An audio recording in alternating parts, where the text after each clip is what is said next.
Once, twice, three times the champions. Champions of Europe finally. History made in Istanbul. The treble complete. The greatest story in club history has an ending. And what a final chapter.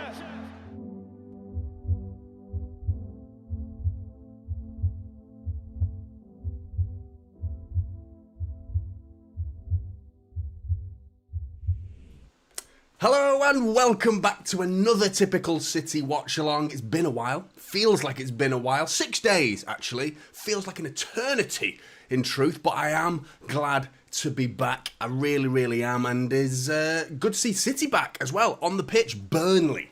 Burnley is the fixture which I think most City fans look to at the start of the season and go, yeah, 6 points. 6 points, no problem. 6 points in the bag. But, you know, law of averages and all that, that's going to play a part. But, I mean, the record that we have against Burnley is ridiculous. Probably one of the most one-sided.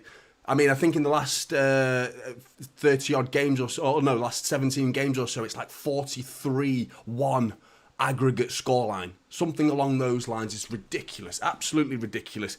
But I'm really looking forward to this one. Haaland's back. De Bruyne starts. Whew. I mean, I was kind of hoping for a Haaland and Kevin De Bruyne starts, but it makes sense. It makes sense, in truth, to see him being slowly integrated back into the team. We saw him do that with Kevin De Bruyne, starting on the bench, coming on as an impact player. Hopefully we don't need Haaland to come on in a desperate scenario or anything like that, where we're 1-0 down or 0-0 or something like that, and we need Haaland's goals in the last 15 minutes. Hopefully it's a welcome back, we're 3-0 up, go and get yourself a couple yourself to make it 5-0, something like that. That would be nice. That would be really nice. But it's good to see you. It's good to see you in the chat as well. There was loads of you in early as well. Who was in early? Sasha, I remember you were in early. And Saber as well, back up at the top. Church of the Poison Mind, I really appreciate that, mate. Thank you very much. And Douglas, same to you, my friend. Really nice of you to say that. And Ian, I got your email, Ian. I'm sorry I didn't reply, mate. I just haven't had time. But really appreciate what you said as well, mate. Thanks very much. Section 20, Cortez in there as well. Danny W, Ada, Ryan, Michael. Michael's gone 7-0. I mean, it's not that unreasonable, mate. It's not. 7-0, it's like, I think most people are predicting a high scoreline for today's game. So I don't think 7-0 is that unrealistic, to be fair. A little bit, I'd go 5-0. I think that'll be my prediction for today, 5-0. And Clockwork Music, Lachel Blue, good to see you, mate. And Issa as well, he's gone 5-0 as well. Surprised to see the lineup. If Pep trusts Nunes enough with that ball retention, we could see a very attacking side today. Not sure how he intends to set up with Rico and Stones, Nunes wide. I've not done that. I've gone with Rico tucking in as defensive midfielder, which you should see in him. Yeah, there you go. I think you can see it there. Sanjeev as well, good to see you. SVG BNG as well, J.A. Mustafa as well. I appreciate that, mate. Good to see you as well. It's good to be back. Yeah, I've been really ill. I mean, that's the nutshell of it. I've been ill again. But that's it in a nutshell. Basically, it's an accumulation of first world problems that I don't want to bitch and moan about, because there'll be people who could be watching this and go, that's your life. That's the problem for you. That's nothing to worry about. You know, I don't want to seem like a moaner, so I don't really want to go on about it. I will if you. I might talk about it at half-time or something, but the game's coming up soon as well. I was touch and go for doing this today, to be honest, because I've got other things going on right now as well, which I'll go on to shortly. But what I was going to talk to you about right now was the team news, which is good. No Haaland, like I said, Ederson at the back. I've seen some predictions with a flat back four, with Rico Lewis at right back, Stones, Ake, Gvardiol. In front of them, two defensive midfielders as Rodri and Nunes, Foden on the right, Doku on the left, De Bruyne in the middle as a number 10, behind Alvarez. I've gone for Rico Lewis tucking in as defensive midfield and pushing Nunes up, creating that box that I know Pep loves. He loves that box in midfield, so I've gone for Lewis, Rodri, Nunes and De Bruyne as the box with Foden out right, which, to be honest, this season is foreign to him. You know, he's barely gone out there that much, and when he has He's been a right winger that's inverted and got out of the way for Kyle Walker, who isn't starting today as well, which is an interesting one, considering that that interview. I mean, what the fuck was that? Like, what's he doing? Why did he do that?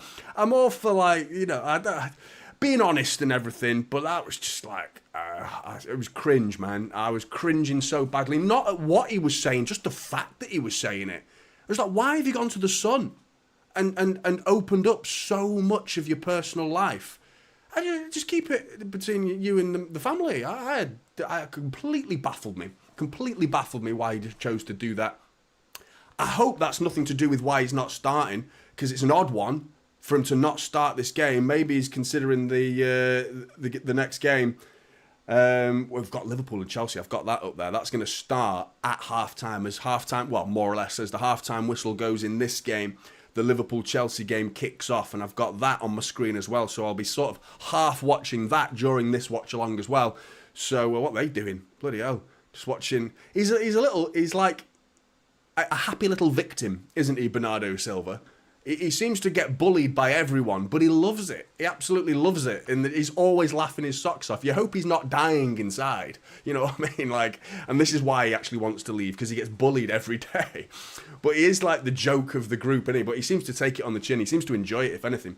Jeff, good to see you, mate. What's your prediction? I think we saw Danny asking. He didn't want to predict until Jeff entered the building, and now you're here, mate. So get it in the chat, mate. Get it in the chat. But yeah, no, Burnley's only slight surprise is Sander Berger's back in, which is really good news for them. But they've not been doing well. They've not been doing well this season, Burnley at all. What are they, 7 points off from safety? The only side to have recovered from a 7-point deficit from safety was West Brom, which was back in 2004, 2005. With this many games gone, being 7 points off safety doesn't spell good reading for Burnley. I fear the worst for them. I mean, not only will they be 7 points behind, is it Luton or Everton? I can't remember who it is. But they're 7 points behind. If they lose tonight, they stay 7 points behind with one game played more, which is it's bordering on, like, we could have almost relegate them today. It's that bad, how far down they've gone, how much they've dropped. I mean, you can recover. There's miracle stories have happened. I'm sure they have. But, I mean, similar to that at least. But you are bordering on, like, you're getting into the miracle part of the football now, aren't you?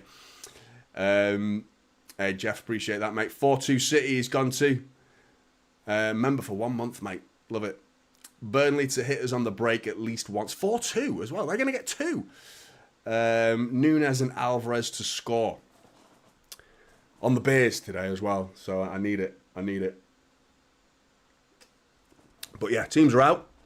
There's KDB. Rodri. I mean, we can't lose this game with those guys on the pitch. Let's be honest. I'm hoping my voice doesn't go as well. This is something I've been worried about. Who knew? I just did not predict how important my voice was going to be for doing YouTube stuff.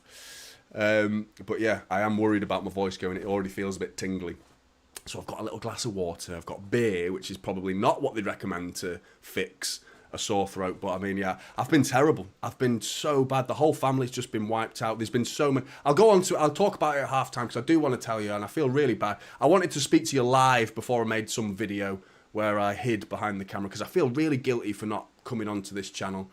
I know I've got no genuine obligation to make content. If I chose not to do it, I don't have to do it, but I want to do it, and I feel like it's the least that I owe you guys, the support that you've shown me. So many of you have messaged me as well, and some privately, some on the community post that I wrote as well. So grateful, honestly. I really wasn't ever expecting that, to be honest. So I feel like the least I should do is come live and at least talk to you on here, which I'm looking forward to. So teams are out. Game is about to get underway. Jack, good to see you. Isn't Everton and Nottingham getting done? Financial fair play again. Burnley might stay up. Well, that obviously. Oh yeah, of course. Yeah. I mean, I would have no problem seeing Everton go down, to be honest. They've just been this Premier League. they've just been a part of the furniture, haven't they, Everton, for like the whole time in the existence of the Premier League. But they've done nothing. They've done so little in the time in the Premier League. They've just been there, haven't they? They've just existed. You know, they've done absolutely nothing, but they haven't. Villa are sort of in that ballpark, but they seem to have. They're a bit more exciting, Villa. I find Villa like this bit more top. Oh no, they got relegated, didn't they? What am I talking about? They got relegated, didn't they? So yeah, only Everton really. Arsenal have won the league. There's not many teams that have genuinely been in the Premier League from start to finish. Obviously, the Rags have been in there, but there's big Vincent Kompany. I feel for him. I do. I wonder what he would have done with better resources, because I don't think he was given that much in terms of a Premier League transfer kit. He went out and got Sander Berger.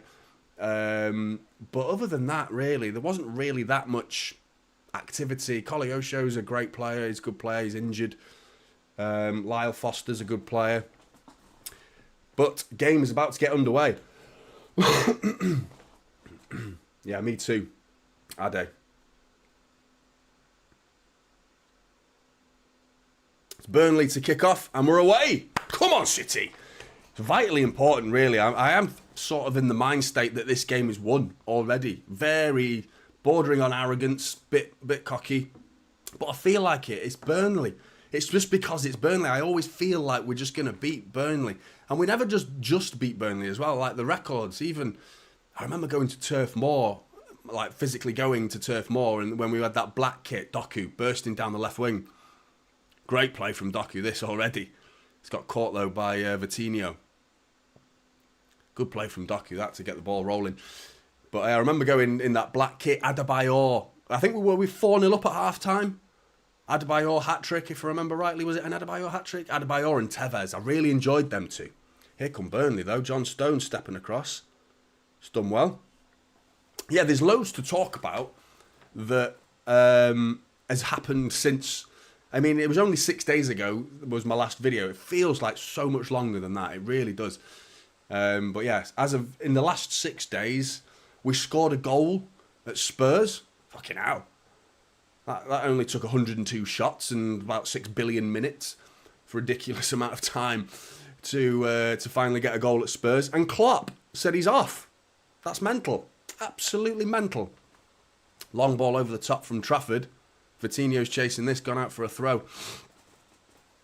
How did everyone feel Gvardiol did against Spurs? Because I was sat there in bed watching the Spurs game, and I tell you what, I was talking to myself.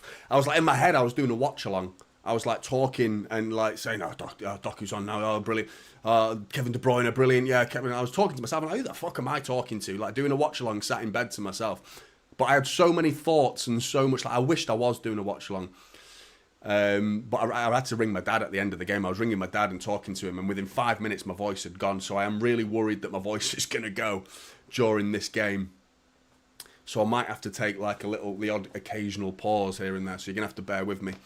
But how did everyone feel Gvardiol did? Because I thought in the first half, he's worrying me. On the ball in particular, he's worrying me. I thought defensively in the second half, there was very little to do, but he was solid defensively. Doku's coming down the left. Thought about crossing it, decides not to. Rodri.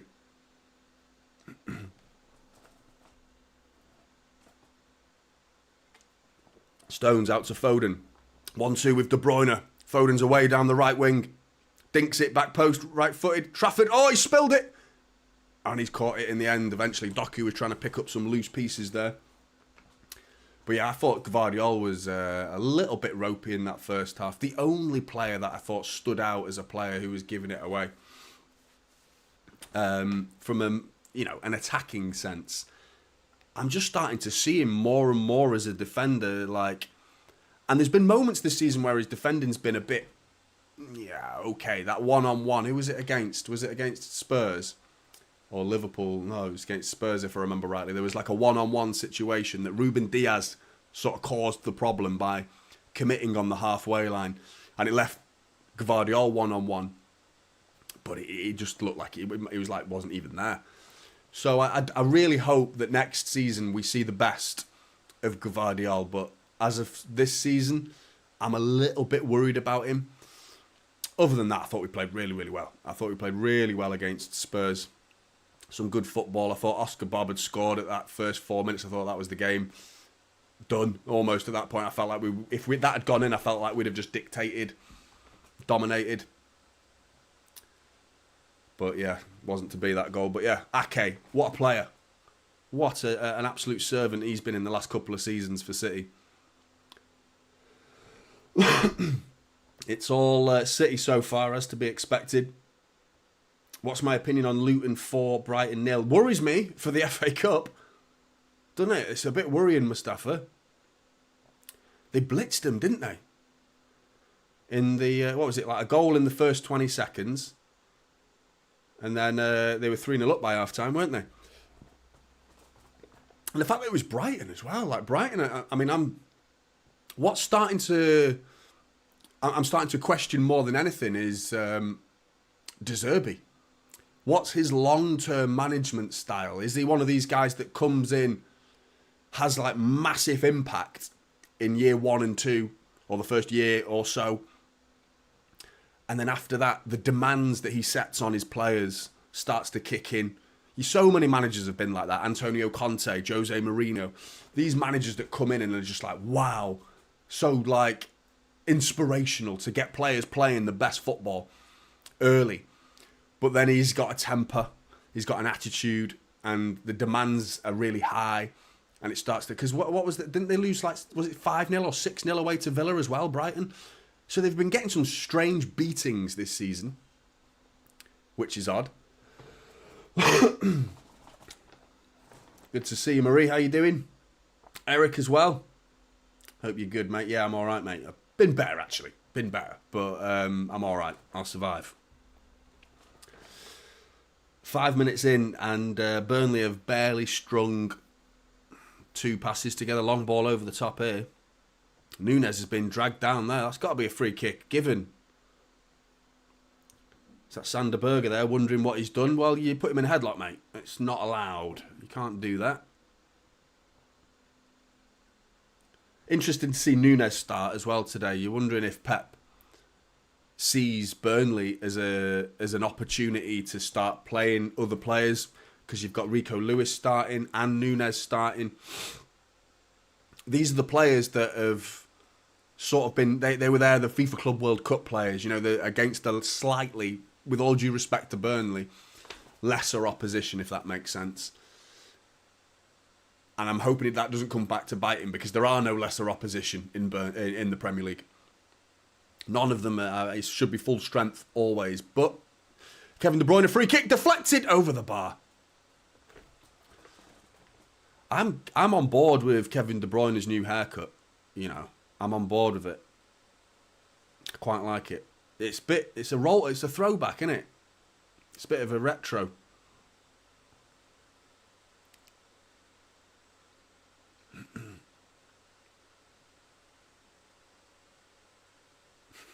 Kompany's raided his lady's closet for that jacket.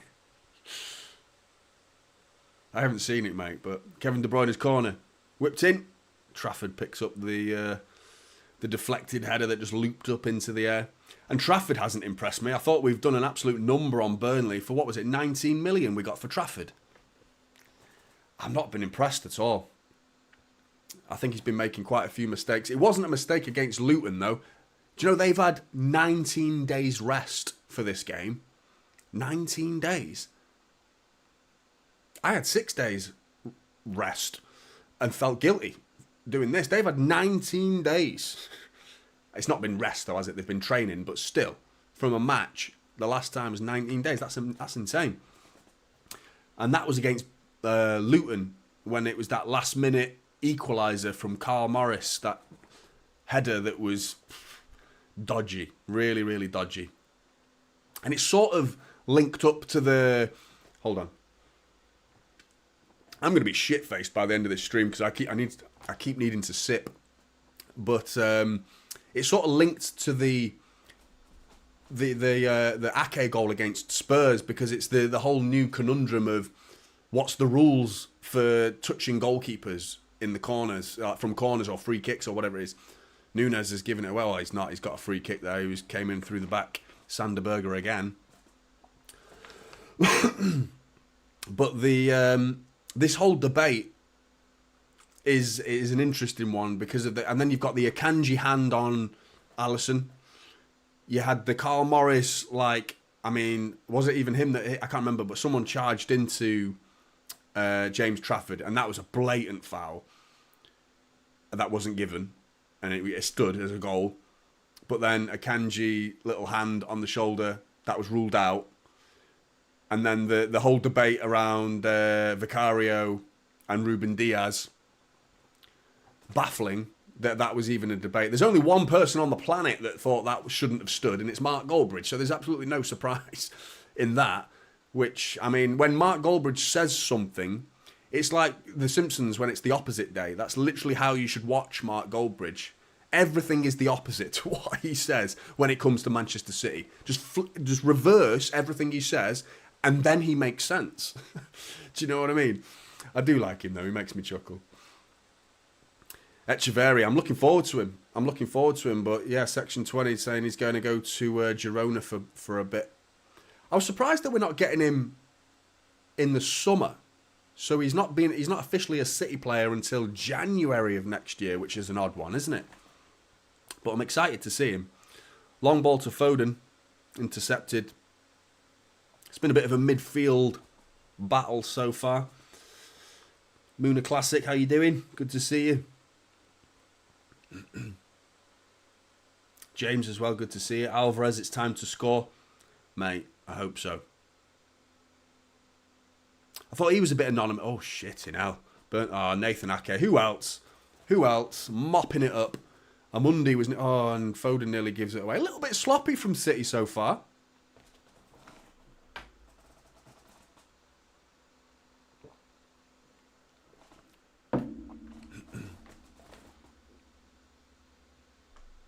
Eric, it's a treble winners medal.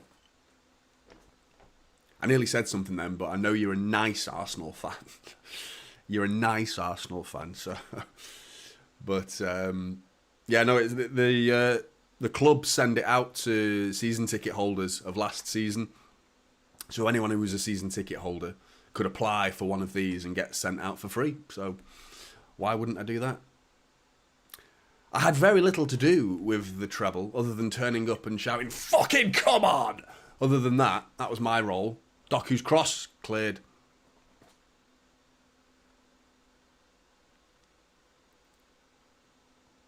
Burnley slowly bringing it away, but, I mean, it's not much of a counter-attack so far. Odebert.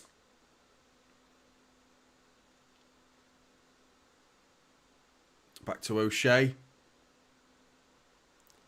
All the way out to Vitinho. It's been a bit of a average game. What are we in? 12 minutes in. Very little's happened. A couple of average crosses have come in. Other than that, it's been a game that suits Burnley in truth, and here they come the other way.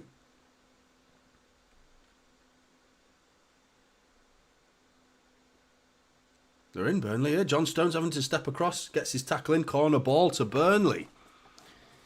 Odebert finding a little pocket of space in the penalty area, and Stones steps across. The thing is, I wouldn't worry too much if we go 1-0 down. Because, I mean, yeah, obviously we can't be going 1-0 down. We need to avoid that. There's two things to that. City, this season, have been trailing at the Etihad for a total of 3 minutes against Spurs earlier on. Son, if I remember right. Was it Son who scored? I can't remember. It was Spurs, but that was 3 minutes. Corner comes in from Goodmanson. Cleared by John Stones, but not entirely. Odebert tackled brilliantly by De Bruyne. I think that's an underrated side of his game, you know. He is a bit of a... He works harder than people give him credit for, you know, and he's got this ability to just get a foot in, just like poke it. Just a vital toe at the right time. But yeah, we've been trailing for 3 minutes in total this season, and Burnley have given up 18 points from winning positions this season, which is ridiculous. That's caving in. It's talk about caving in. So 1-0 first half. I don't think we need to worry, but let's just not do that. Let's not talk about going 1-0 down. Let's just comfortably win this game. I want to see like a 4-5-0. Rico Lewis. Ake. It's an interesting setup from Burnley because they're actually pressing quite high. Alvarez has come deep to collect and it's a poor touch, but Nunes breaks away with it, and here comes Nunes. Doku down the left. Nunes edge of the area. Nunes! Shot's blocked. Rodri nods it down to Gvardiol. Doku's been the main threat so far. And I thought his little cameo... Hang on a minute. Here comes Foden. Back to Stones. Lewis. Oh, it's a sloppy ball from Rico, but he wins it back really well. Great play. And De Bruyne then gives it away. And here come Burnley. Admouni. And Doku gets back and intercepts Goodmanson's attempted run. Good play from Doku, that. But sloppy. Rico Lewis, bad pass. De Bruyne, bad pass. And away come Burnley as a result. Yeah, I thought Doku's appearance, little substitute appearance against Spurs, was quite sloppy. But then, that final 3 or 4 minutes where he just took the ball to the corner flag, I loved that. I mean, that was worth him coming onto the pitch alone. That was so good. It was brilliant. Pedro Porro absolutely lost his shit, didn't he? I loved that minute. That was so good. That's one of my favourite parts of football. And how good City have been at that over the years. Here comes Nunes, though. Burst of speed. He's away. Nunes. And his cross has been blocked, but he can tuck it back still. He's still got the ball at the byline. He's got options. Dinks it in. Alvarez makes it 1-0. 1-0 City. There you go. Asking for it in the chat. The chat asks, and Alvarez has delivered. Brilliant. Lovely play. Nunes got a second bite at the cherry there in terms of a cross. Brilliant from Nunes. Composed. Stands his feet. Little feint with the right leg. Tucks it onto his left foot, I think, and then he dinks a lovely little cross. Free as a bird. Alvarez on the edge of the 6-yard box. Nods it in. Can't be stopped. 1-0 City. Easy as that. And I think that spells a long night for Burnley. That pace that Nunes has got, I had no idea he had that in his locker. When I saw him at Wolves, it's just something I didn't see. It's a great ball from Nunes, it really is.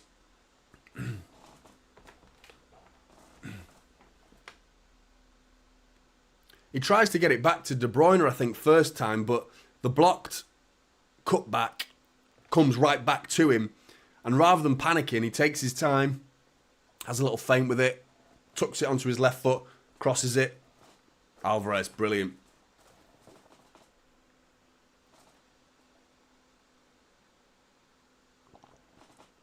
I missed your prediction, Jeff. What was it?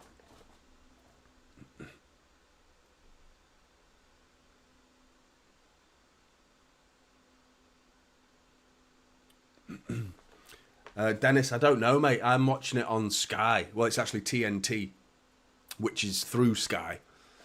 I mean, De Bruyne here, what's this space he's got? It's ridiculous. Oh, what a ball to Doku. Absolutely ridiculous. And Doku's touch lets him down, but he's got the ball still. De Bruyne is thinking about a shot. Blocked. Fancy Nunes to get one today. Nunes and Alvarez to score. Is that what you've predicted, Jeff, mate, if it comes off? I can't keep saying you're going to have the channel because people won't take me seriously anymore. I've said that about 5 times. Brentford 1. Spurs 0. I think I saw that as well. It was Dave, wasn't it? Yeah, Dave Holcroft. Good to see you, Dave. And Man City fan as well. Brentford 1-0 up. We're on a 31 unbeaten run at the Etihad, which is pretty impressive.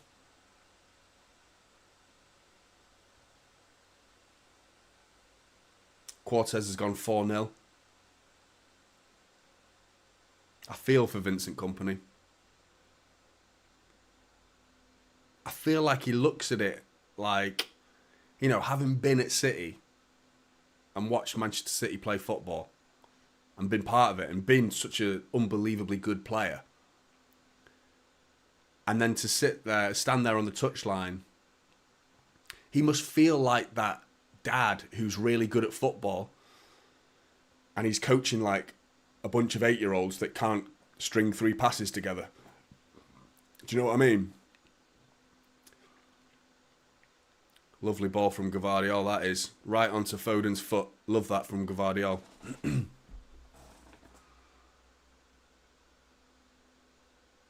Oh, De Bruyne, the lovely ball. He's looking at Rico Lewis like, why didn't you take it into your stride? John Stones. Foden. De Bruyne. Thanks, Marie. Appreciate that. Yeah, drop a like if you haven't already on the stream. Really does help. We've got 145 in the building so far. 59 likes. If you could bump that up, please do. Just for the sake of my voice, because it's already going. It's already dying. Doku. Oh, big burst of speed to the byline. Whips it in. Trafford spilled it, but no one was there for the tap-in. I mean, if that was a back post run from anyone there, you're getting a free goal. Jamza, just want to say, come on, Burnley. Piss off, Jamza. You were officially banned from using my footage, mate. Do what? Nah, good. Go and subscribe to Jamza's YouTube channel. He does the some of the compilations of like fan reactions and things like that. It's really good. Haaland's second half goal from William.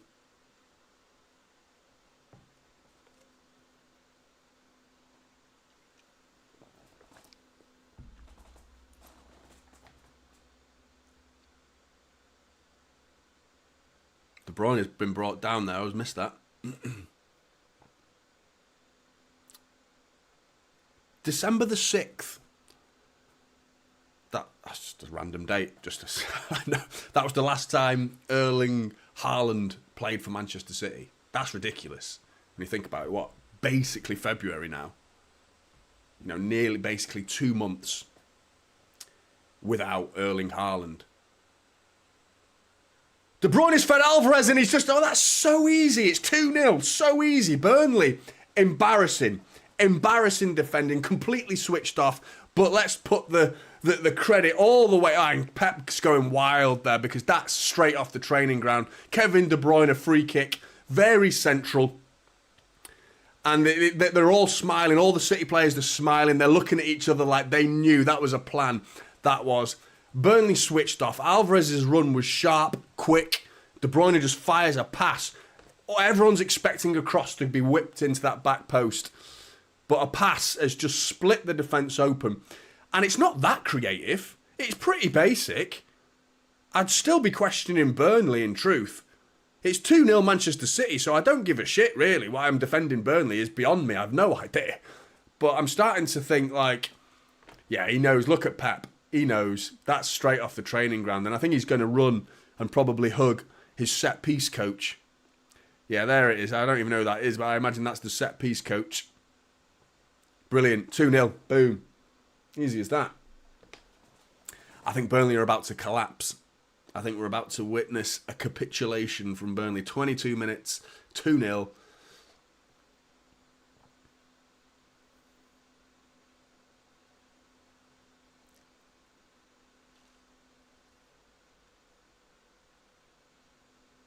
Burnley go, trying to come back with an answer. Got most City players in the box at the minute, defending a cross that should come in from Odebert, but Rico Lewis says no. Blocks, corner. Yeah, we do. Section 20. We do need the goal difference. Aren't we like one behind Liverpool in terms of goals? But it's a Burnley corner. I mean, if they answer back now, this game flips on its head. Corner whipped in. Up in the air by Rodri. Not cleared. Now it's cleared.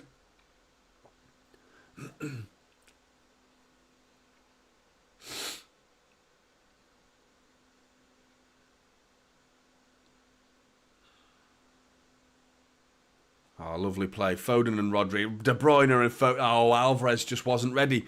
If he was on his toes, then Alvarez, and I mean, Foden's... I mean, chill out, Phil. Like, he was having a bit of a go at Alvarez, a bit much there. Given away, though. Foden's got it inside to Núñez. There was some one-touch football all the way from right back. Just ping, ping, ping, ping, ping, ping, ping, working its way down the right wing.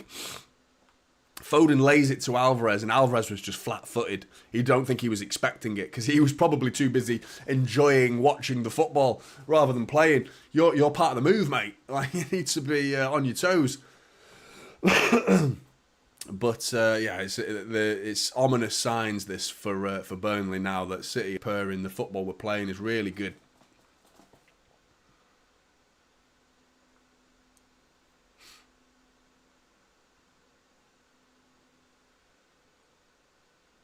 Núñez, lovely turn from Núñez, and the turn of speed as well. And he tries an audacious ball to Foden that looked good, but it was blocked.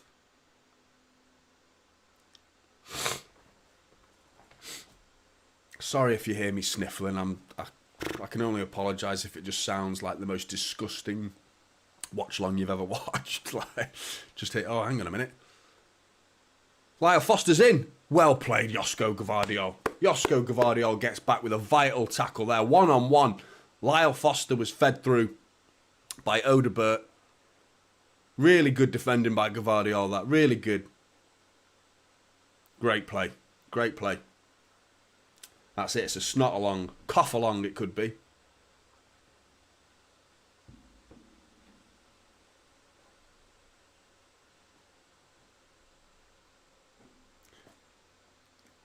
Yeah, don't do that, Eric. Corner ball. Oh, swing and a miss from Sander Berg. Gvardiol's got it. Dinks it down the line to Alvarez.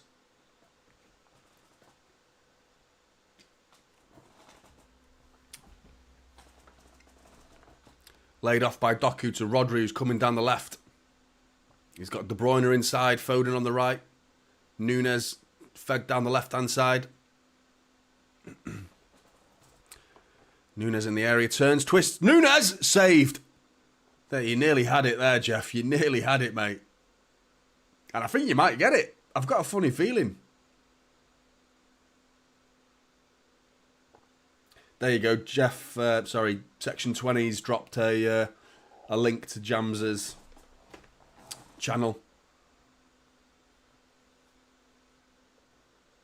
Fan reaction as well. Good to see you. Same to fan reactions as well. Go and subscribe to fan reactions. Great content creator. The speed, mate, in which you get your videos up is like alarming. Like, have you seen what's that movie? The one about God, where you become God. Jim Carrey. It's on the tip of my tongue. Steve Carell was in one of them as well, where he's... Hang on a minute, Burnley are in. Edison picks it up. Where he's typing like that. I just picture you doing that with these watch-alongs. I like how you always put me first as well, fan reactions. I do appreciate it. I noticed that. Thanks, mate. You didn't, Ian. You didn't. And if you didn't see me, from what you said in your chat earlier, mate, you might have not been there when I replied to your earlier message in the chat. I appreciate you emailing, mate. I've just not had a chance to reply, but I appreciate you getting in touch. Foden was nearly fed in then. Nearly could have been. If he took it with him, it could have been a 3-0. Gvardiol into the penalty area. Crossed away by O'Shea. Bruce Almighty, that's it. Bruce Almighty. It was on the tip of my tongue.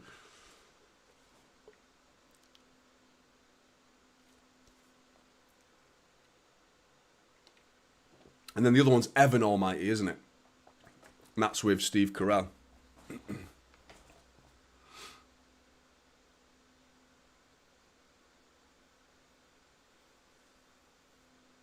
Long ball over the top, and fucking hell, offside flag goes up, thankfully, because he looked it. He looked off. Cheers, Ian. Thanks, mate. Ryan, we've played really well, mate. Couple of sloppy passes, but it's the sort of sloppy passes in the part of the pitch where you're not that bothered. You know, final third. You know, in the attacking sense, excuse me, if you give the ball away on the edge of their area, it's not as dangerous. But some of the mistakes we've been making earlier on in the season from our defenders, giving it away in really dangerous areas. So these passes that we're giving away, I'm not too bothered about them when it's at the other end of the pitch. Lovely first time ball from Foden into Alvarez, but it was a bad ball from Alvarez into De Bruyne.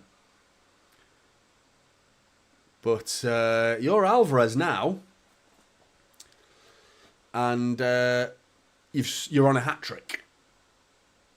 And what, let's say 60 minutes in, did you bring on Haaland? I don't think Pep thinks like that, though, does he? He doesn't think like, oh, you're on a hat-trick, I'll let you go and see if you can get your hat-trick. He doesn't really care. He's whipped Haaland off on 2 so many times. Scott Carson, you dirty bastard. Did you see that? They were looking at the assistant coach. The 2 assistant coaches were chatting, and behind them was Scott Carson, who was like leaning forward listening. And then he's gozzed on the floor. You're in a stadium, mate. Like, people have to go around cleaning that up. I don't mind gozzing on the pitch, but Jesus, in a stadium, just gozzing on the floor. Ake's down. Looks like he's been butted in the face here. Like one of them, there's an accidental one from Lyle Foster who's trying to flick it on. And it's like the back of Foster's head's hit Ake in the face. Oh, yeah. Scott Carson does absolutely nothing for Manchester City. Just turns up and chills on the bench, gets probably paid about 30 grand a week, spitting. What a life you've got, mate. Doku feeds Nunes down the wing. First time cross, and Burnley get it away for a corner ball. Al-Dakhil gets the ball away. Mustafa, it was Alvarez again. Hot hits. Yeah, I am genuinely worried about Liverpool because of Klopp retiring. Well, not retiring, quitting. Short corner from De Bruyne. Foden, edge of the area, is Doku waiting for that pass. We're passing it around quite nicely.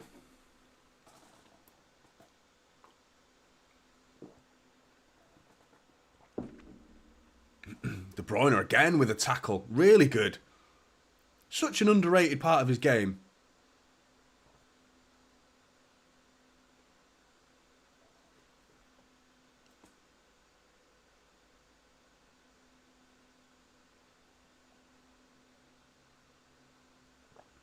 Appreciate that, Eric. Have a good one, mate.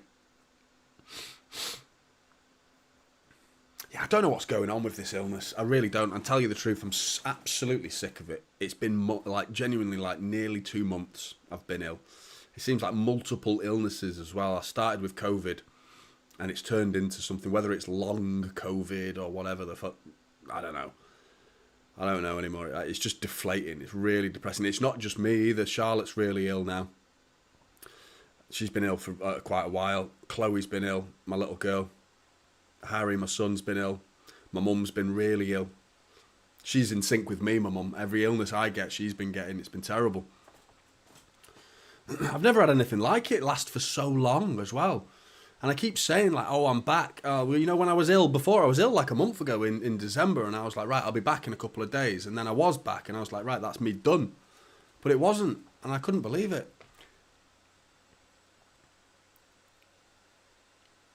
But yeah, I'm moaning. I know it's miserable. Talking boring illnesses. Who gives a shit? Get on with it is most people's attitude. And I wish I could, mate. But to be honest, I need my voice to talk and it's going already. Alvarez. Foden. De Bruyne on the edge of the area. There's just a different feel, isn't there? When De Bruyne gets that ball, it's just like, you know, something's going to happen. The right thing is usually what happens. There's no debate in it, really, is there? It's just like so much faith. Rico Lewis. Oh, it's a good idea from Rico Lewis. He's just overhit it. Pep's not impressed. But I thought he was trying the right thing there.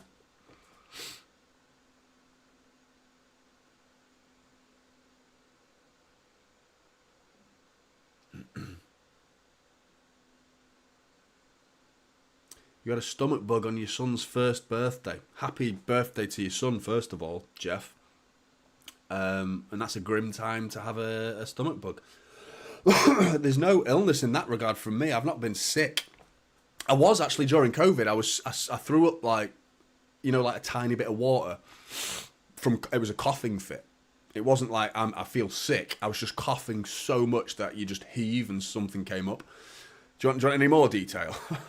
I'll go and show you if you want. Gvardiol! Oh, fucking hell. In the middle of telling you about throwing up, and Gvardiol nearly whips one top corner.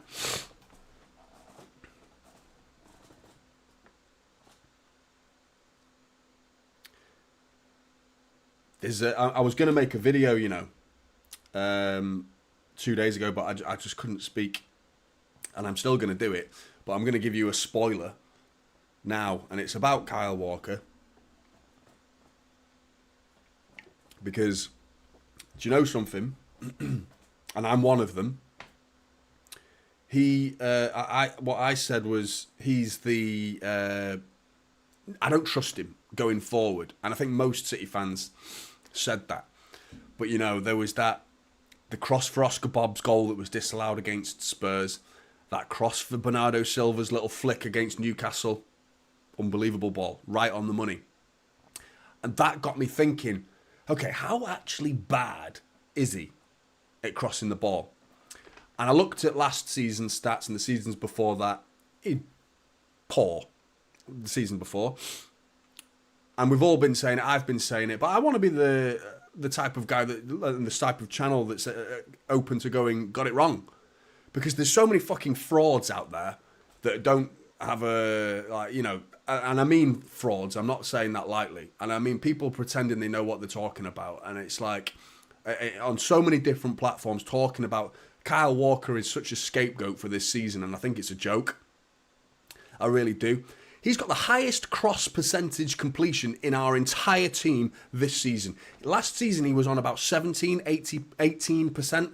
He's on 33%, which is ridiculously high, because a successful cross doesn't all come down to the crosser's ability.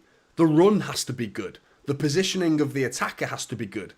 Was the defender doing a brilliant diving, heading action to make it a not successful cross? To get a third of your crosses successful from the man who can't cross the ball, and they say they can't. You can't teach an old dog new tricks. I'm sorry, but Kyle Walker's been working on it. He has been working on it in the training ground, and it's bearing its fruit. Speaking of fruit, I can see the word kiwi in there. Eat kiwi fruit. Do you know what? I've had like one piece of kiwi in my whole life. What does it do to me? Is it some super fruit? Do you know what? As well, speaking if you're trying to help me with regards to my throat, I've ordered some drops. So this is how committed I am to the channel. Some random drops that are for singers, because I was like, I use my voice now. That's like something I never thought about when I started this channel. And how much I need to look after it. But I've ordered some drops just to help it, and apparently it's for like singers. It's like 40 quid a bottle, and it's just like some little shitty thing, so better be worth it. But anyway, yeah, Kyle Walker, he's turning up the numbers for crossing. He absolutely is. There's a free kick here for City, corner of the edge of the area. Kevin De Bruyne is on it, whips it in, cleared by Trafford, and he's got it away. Alvarez chasing it. I absolutely cannot, Jeff. Is it vitamin C? Yeah.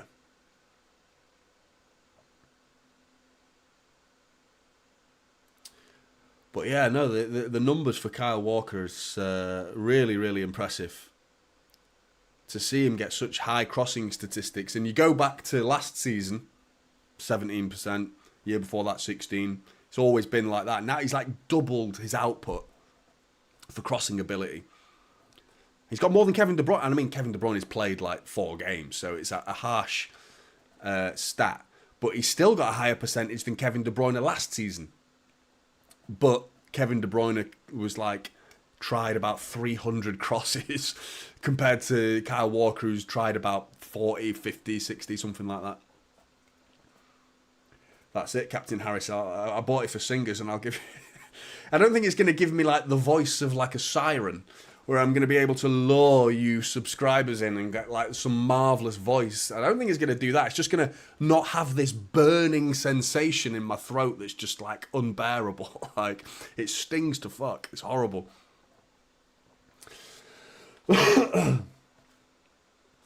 Cheers, David. Good to see you as well. Appreciate that, mate.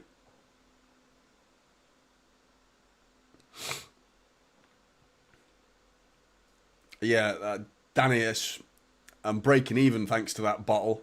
In terms of money I'm making on this channel, that 40 quid bottle, that's me breaking even for YouTube money. But I mean, yeah, I don't actually make the money doesn't come from subscribers, by the way. For anyone who doesn't understand how YouTube works, the money comes from views. Doku's in down the left side. Oh, and it's just away by O'Shea. A good bit of defending. Could have gone into the back of his own net there easily. Easily. He's playing really well, Leon, isn't he? Playing really well. He's got this brilliant turn of speed that has surprised me. I mean, Doku was miles offside there. Has that been given? Because if it's not, it's a corner ball to City, which is a bit harsh on Burnley. Liverpool and Chelsea are in the tunnel. No, it was given offside. Yeah, cheers, section 20. We are, aren't we? What? I can't remember what we're on. But we are near to 10,000. Cheers, Jeff.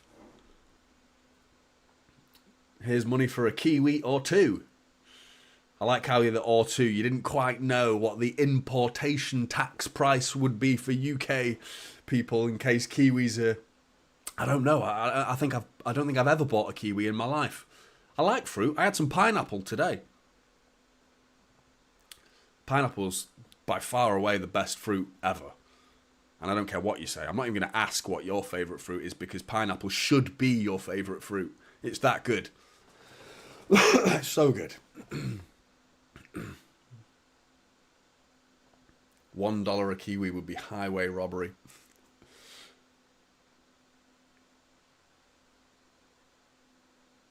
Quite a stretch, but do you think KDB becomes top of all-time assists? I don't know what the numbers are, but I think he's already up there, mate. I think he already is. Like, in terms of like the actual number of assists, I'm not sure. But in terms of, it's a poor ball from Nunes, but good try. Gvardiol's run was the right one. The pass was just overhit, but good football. What was I going to say? Minutes to assist, Ryan. I think he's by far and away. You know, the number of appearances and minutes. See, everyone's piling in with fruits now. I told you, I don't want to hear any of your opinions on fruit. But yeah, banana is king inflatable ones. I used to have that. I went to Ewood Park, Blackburn, away, and I took a banana. Lost it. Some City fans stole it off me.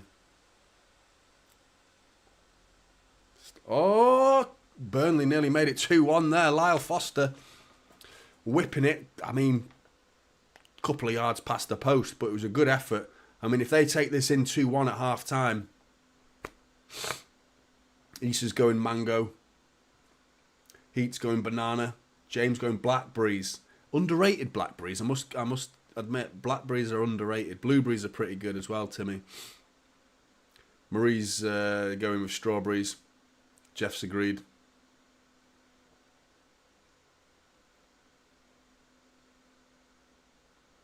Fruit, eh? Not bad.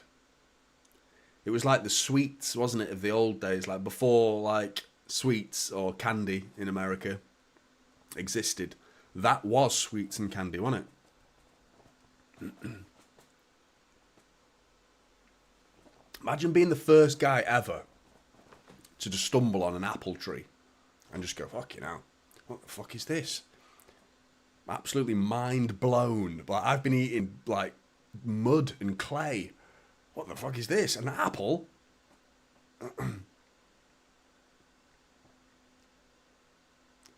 Oh yeah, peaches are good. Tangerines. Have you ever tried a Cypriot orange, by the way? Because my brother-in-law's parents used to have an orange grove. You know, and we have oranges in this country. They're like, okay, but a Cypriot, well, from his particular orange grove, they're like that big. Absolutely ridiculous. They're so good.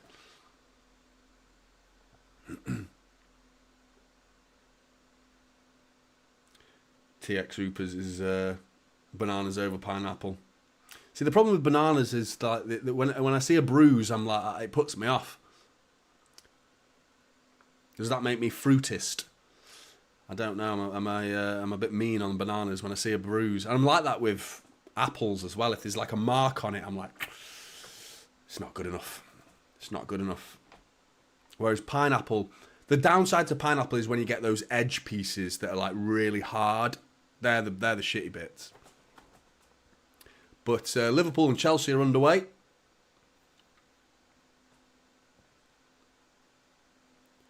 you wonder if Chelsea are going to turn up?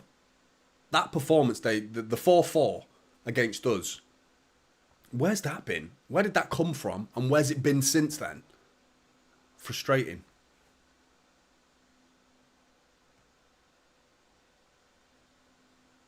Lemon, honey, and 5-star cognac. Man, I could do with some of that now.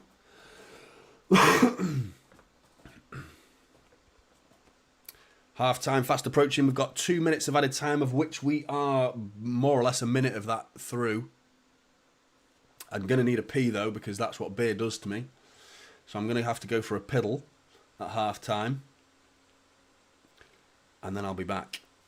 But can we make it 3 though? No, we can't. James Trafford's going to pick that up. Long ball from, I think it was Ake. Foden trying to chase onto it. Nodded back to Trafford though. Pep's not impressed. He is not impressed. He was impressed with that set piece though, wasn't he? There's a wild amount of fruit. I thought that was going to be an off-the-cuff comment that would be like, a couple of people might talk about it. The feedback, the fruit feedback has been astounding, to be honest. There's a passionate fruit community we've built here. This is good. My son would love it. He loves fruit, man. He just lives off it. Nunes trying a bit much there, bursting forward. He beat O'Shea, but Vitinho gets across.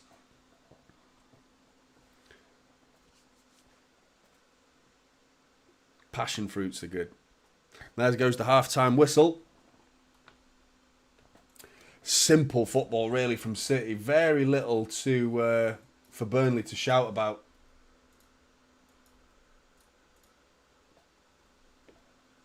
Sorting the clock out. But yeah, Section 20, I agree with you. It was a decent first half. I don't think we've even played that well. I think we've been good. Good. I think we can play much, much better. We look far better than Burnley. There's been some good moves. It's just been a bit easy. With all due respect to Burnley. It's been quite simple. Like, really, really simple. Like, I didn't feel worried going into this game. And that first half has been exactly how I pictured it. Just really simple, dominating the football, passing it with ease, and just eventually just this little sprinkles of quality shining through. And I mean, the set piece was brilliant. I loved watching it. Question marks over Burnley, but still. No cherries. James is surprised. Cherries are good. What are you talking about? Genuine cherries, or those sugar cherries that go on cakes? You know, the glazed cherries. They're ridiculous. They're so good. They're not even fruit, though, are they? Let's be honest. But when I was a kid, that's what I thought a cherry was, until my mum gave me an actual cherry, and I was like, this isn't a cherry. What do you think you're giving me here? What is this poison you've given me? I still quite liked it in the end, though. I grew up quite liking cherries. Dennis, watermelon. abroad, again, that's the problem with living in a country like the UK. We get shit fruit. When I go to Cyprus, in the Mediterranean, the climate for fruit is ridiculous. You get a melon like that, and it's just like you need to drop a vehicle. You need a vehicle to take it home. Fucking massive melon, so good, and the taste is so flavourful. In the UK, a watermelon is emphasis on the water. It's just watery. There's very little flavour to it. Okay, we're getting wild now, Michael. Elderberries. What the fuck's an elderberry? I didn't know what an elderberry is. You've baffled me there. Have you made that up? Oh shit, yeah, that's just reminded me. I've just opened a tab and because about 2 hours before kickoff, I was watching Stephen Howson get punched in the face. What the fuck? Who's seen that? Anyone who doesn't know who Stephen Howson is, Stephen Howson's a YouTube creator, a Manchester United YouTube creator, who's probably not in the good books of Manchester City fans. I some of the stuff he's said over the years has been a joke. Like, he's put his foot in his mouth so many times, but he got punched in the face as a manager, and I'm laughing because it seemed like he deserved it to me. But yeah, Stephen Howson is apparently the manager of a Sunday League team. He walked onto the pitch to disagree with something. Straight away, you've caused a problem. You're the manager, walking onto the pitch and kicking off. Then there's an opposition player of the team he's not managing squared up to him, a big guy, headbutted him lightly. It didn't seem very aggressive, to the point where Stephen goes, oh, like that, to the referee, and goes, oh, ref, you see that? Did you see that? And then he just swings at him. It's like, boom, boom, swings at him. And then another guy comes in, he tries to headbutt him. The guy he just swings at just goes, bosh. Just fly. I know that he doesn't deck him, but link to the video. Yeah, I'm surprised you've not seen it. It was on, I saw it, where did I see it? I can't remember where I originally saw it. But it came up on a YouTube feed somewhere. But if you go to Stephen Howson's YouTube channel, I'm sure the most recent video he's there with a big black eye, so you can't really. But yeah, unbelievable. Anyway, yeah, it's not good. As someone who goes to watch Sunday League, well, Saturday actually, my lad plays football on the Saturday, and I'm talking about 6-year-olds, not fully grown men. But the scary factor is the behaviour isn't that dissimilar. You know, you're talking about grown men kicking off, fighting. That's bad enough in my book. I think that's like, what the fuck, man? Like, it's football. I love it.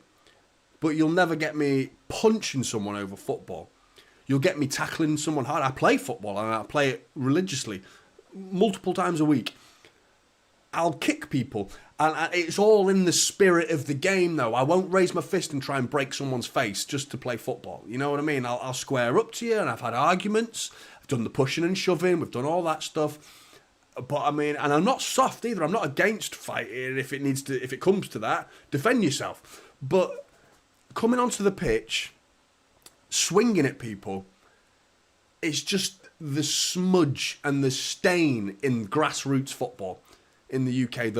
And what's scary is I've got a 6-year-old lad who plays football.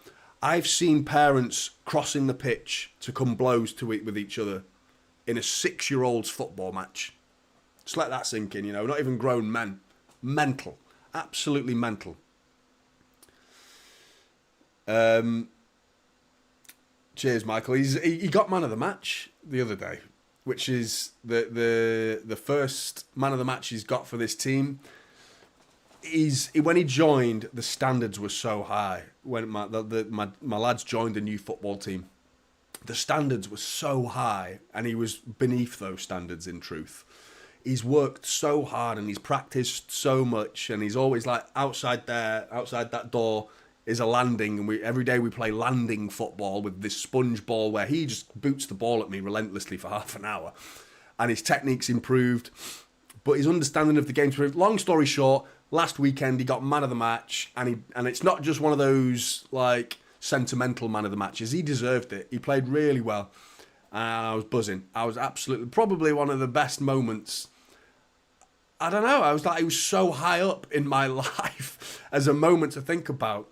And I mean, if you don't, I don't know if you're able to have a son and as a dad who loves football, I highly recommend it, because the feeling of seeing your lad playing well and scoring is just like, it's up there with City. It's up there. It competes with that feeling of City scoring. It's so good. It's so good. And I love it. I was pleased. Anyway, enough of that. But yeah, just seeing the stuff that goes on at grassroots football is an absolute joke. Anyway, I'll be back in a minute. I'm bursting and I don't want to go for a wee during the second half, so I'll do that. It's 0-0 with Liverpool and Chelsea as well, by the way. Not much to speak about in that game. 0-0 with 10 minutes gone. I'll be back in a sec.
Sorry about that. Oh. Yeah, so good performance first half. Jonny's chair back at it again, providing us with incredible mid-piss content. Yeah, mate. It's alright, yeah, it cost a fucking fortune, this thing did. Absolute fortune. It's comfy though, I must admit. It's noisy, can you hear it? It's fucking noisy, but like... really comfy though. Yeah, so it's been rough for me lately. I'll just tell you like what's been like, just if you're even interested. Just first world problems. I want to not stress. I don't want this to be moaning and bitching and like, because I'm sure some of you have harder problems or facing difficult situations yourself. And hearing some guy on YouTube talk about it, I feel like it's not that big a deal. Obviously, being ill is the main factor why I've not been able to make content lately. As you can see, like I'm struggling to breathe, struggling to talk. I don't know what it is. I need to go to the doctors, and I've not done that. Stupid on my part. I need to go because this can't carry on. I picked the worst time to come back as well, with it being a watch along, because I could have got away with like a 15-minute, 20-minute video, and like you probably wouldn't even notice. But a 2-hour long watch along, I'm feeling it, man. I'm really feeling it. But there's been loads of other random stuff going on. We're in the process of talking about moving house, which requires a lot of conversations and planning. It's not just as simple as moving house as well, because we live on we live on like a plot of land that Charlotte's family, or me included, I suppose, own that. And it's part of a garden centre, and that's being sold, and being sold to like a house developer who want to develop houses on the plot of land. Our house is part of that land, So it's not as simple as, like, well, let's just sell the house and move. So there's other factors that go into it and conversation. It's just a load of shite planning. It's taken a lot of time and effort to think about it. That's a factor. We've also got a rat infestation. And I don't mean Man United fans. I mean, like, actual rats. I mean, a part of me now is actually wishing it was United fans, but there's rats above me right now. Rats. And Charlotte doesn't live here anymore as a result of that. It's been a week, over a week. It's been about 2-3 weeks nearly of rats. Charlotte's had enough. She's moved out. So, only for the evening. She comes back during the day, but she's moved out. And that's been devastating. She's taken Chloe with her. Harry's like, me and Harry are okay. We're okay. If the rats want to eat us, me and Harry, we're okay to be eaten. But Chloe and Charlotte, out they go. So Charlotte's parents live very, very close to us. So it's convenient for Charlotte to go and live with them, or sleep there rather, because the rats are above us. And when I say above us, like, you can hear the above us while we're sleeping. It wakes me up all night. I'm knackered every morning because the rats wake me up 5 or 6 times a night. And I mean, I can show. And the problem is as well, it's not an attic. Like, it's not like somewhere you can get in and walk around. We've bought a camera to even. I was debating, is it even a rat? Sounds like, I mean, it could be fucking. Is it minks or stoats or like squirrels? I don't know. We haven't seen it. The only reason we're saying it's rat is because we've had pest control come round and say that it is a rat because they're the poo experts. They've been picking up these poos and just like saying, oh, is that a rat poo or a squirrel poo? And fucking identifying it. So I've just been doing that, and I've been lots of like working it. In this room, there is a hatch. I'll try and show you. I don't know if you can see it, but if you can see there, that little wardrobe, above that wardrobe, like there, is like a little. I'll sort the camera out in a minute. Bear with me. There's a little hatch, basically like this big. That's the only access point into the ceiling where the rats are, and it's like this big. So you have to like army crawl to figure out what's going up in there. And to get the guys round, it's been like obviously in and out of this room where I record. So it's been proper getting in the way of me making videos, because we've had rat guys round, multiple pest control companies, all coming round with different opinions. Ridiculous. Absolutely ridiculous. So yeah, it's been a pain in the arse the last couple of weeks. Really like, and videos have had to take a back seat, unfortunately. I know, proper first world problems. Do you know what I found out though? I bet there's some I know there are Americans in the chat, but apparently Europeans, or the UK in particular, have a deep, like, integrated phobia, or a fear, at least a fear, of rats that goes all the way back to the plague. And obviously that never affected America. Now, apparently, Americans aren't that scared of rats. Unlike anyone outside of Europe isn't that scared of rats. They just like see them as an annoying pest. Whereas most UK people jump on chairs and go, ah, fucking rat, like, and shit themselves. Like, and I consider myself one of them. Not to the extent of Charlotte, where she moves out. Like, she's been, I mean, I'm laughing about it, but like, the problem is she's been ill, and I need her help to look after the children so I can make these videos. She's been away, she's been ill, and it's just been really, really, really awkward, and it's just been rubbish. It's been rubbish. The last couple of days it's been grim. But I'm going to get sorted. It's all going to get sorted. So, bitching and moaning, I'm sorry. But I thought I'd give you a little update as to what's been going on. And do it at half time as well. But yeah. I'll try, Mahmood. I'll try tomorrow. I'm going to struggle to do a video after this. I want to do a match reaction after this, but within about 20 minutes my voice was gone. So, I mean, I'm pushing it. Get a ferret or two in. Yeah, maybe. Second half's about to get underway. We've had cats as well, so we know we've got some sort of animal. Because we've had some random cats like appearing round our house. Second half's underway. And you know what's worse as well? It's not worse, but it's really bad, and it's way too much information. I'm regretting starting the sentence already. I well should have started the sentence, but I'm going to finish it anyway because it's funny. Like 2 days ago, there's this long ball through to Phil Foden. He's all the way down the right wing. He's in already. He's had to slow it down, though. Phil Foden, edge of the area. Rodri makes it 3-0. He makes it 3-0. That's done. Game done, dusted. What, 30 seconds into the second half? Easy as that. One simple ball down the wing to Foden. Foden slows it down, gets the ball, cuts it back to his left foot, all the way back to Rodri. 3-0. Simple as that. Really, really simple. All Vincent Kompany's team talk plans out the fucking window. 3-0.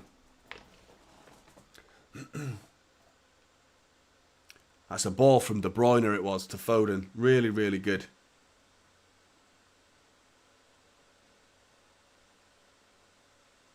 Yeah, what have we tried? Find a pest control to use ferrets to clear them out. Is that what they do? Isn't that fighting fire with fire, though? Do they take the ferrets away?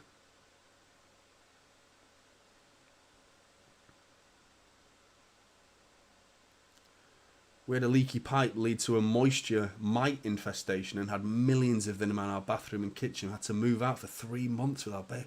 Fucking hell. I see what I mean. That's exactly my point.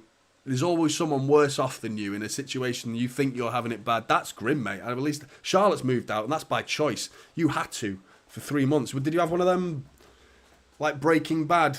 It's not Breaking Bad, but that's my memory of, in America they have those, like, what they call bug bombing, like those big tents that they put over your house, those green and yellow tents, where they cover your whole house and, like, just fill it with poison, and you have to move out. Fucking hell, man. That's grim. Will be exposed internal soil pipe vent from bathroom through to external roof. They chew through the pipe and set up home. Domestic builder for 40 years, seen the problem many times. Really? We were told pipes might be the issue. See, the problem is we live out in the sticks. Well, not in the sticks. We're not quite in the country, but we're not like, we're not in the suburban area, or we're not in like a built-up area or anything. We are like, we're surrounded by greenery. And it's a really weird house we live in. Can you see that vent behind me? That Americans might be used to that, but that's random in England. We all have radiators and stuff. That's a ventilated system. Our heated system's from the 70s, which is like an office vented system. Random. Proper random.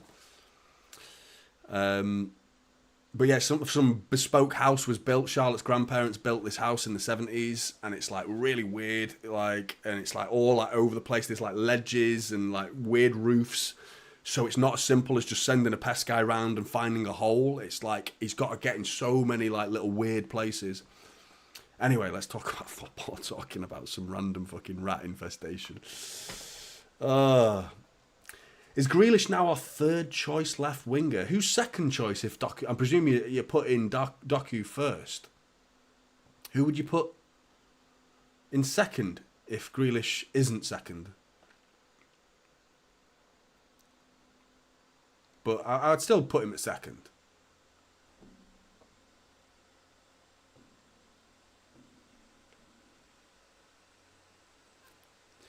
Yeah, good. I was going to say, Danny, just bringing in ferrets to chill.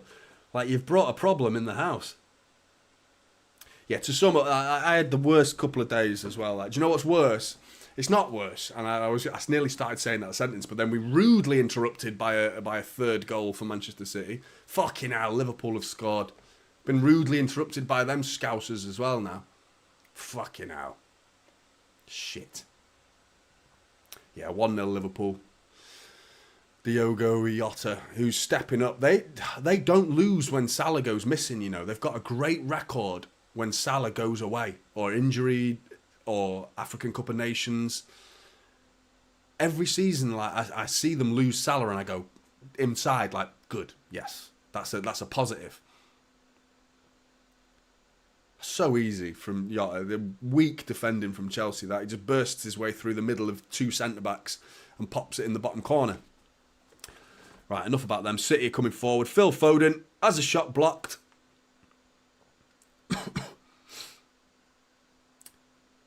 But yeah, to top off how bad my week was, I've started this sentence twice. I'm going to finish it, I promise you. But like, there's this.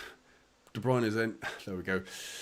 Trafford intercepts Burnley with the ball. But yeah, there's me. I tried to walk my lad to school. School's walking distance from us, and I tried to walk him as often as possible.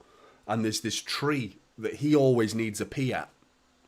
He always needs a pee at this particular tree, and it's a good tree to hide at, so he can't be seen, not be in public, so we don't get a fine. But I needed a wee this time, so I thought, well, if he can do it, I can do it. I know I'm a 35-year-old bloke. It's a bit more offensive than a 6-year-old lad. Doku's just been clattered. And Burnley are in. Burnley over the bar, one-on-one. Doku's just been flattened. Mooney puts it over the bar.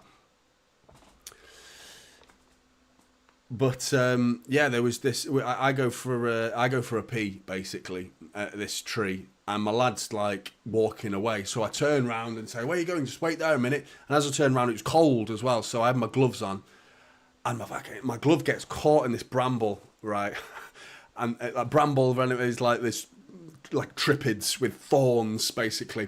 And it fucking goes right across my knob, man. And I'm not even like... And I scratch my knob up to bits, man.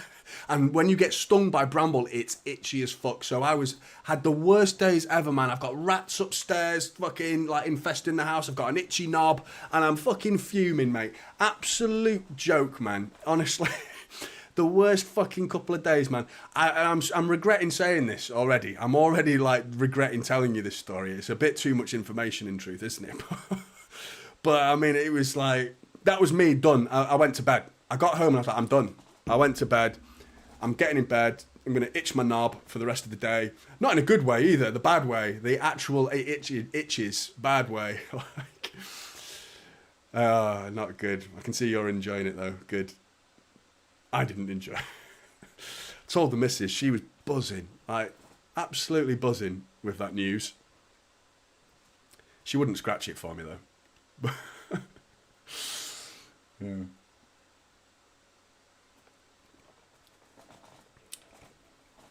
So that's one of the other reasons why I've not been making videos. Itchy knob syndrome. Doku's in. Left foot cross. It's cleared.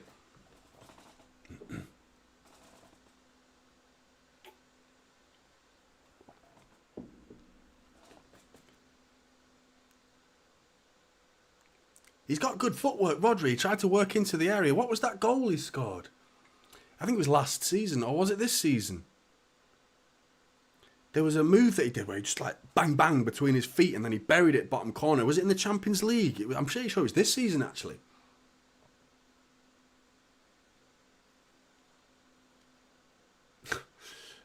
I'm glad you're all enjoying my predicament. Doku.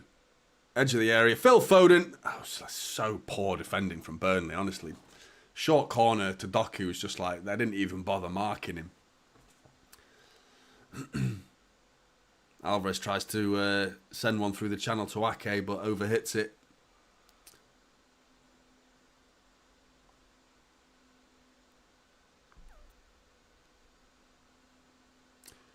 Yeah, there's no fucking around with bramble. Our house is surrounded by it as well. I'm surprised.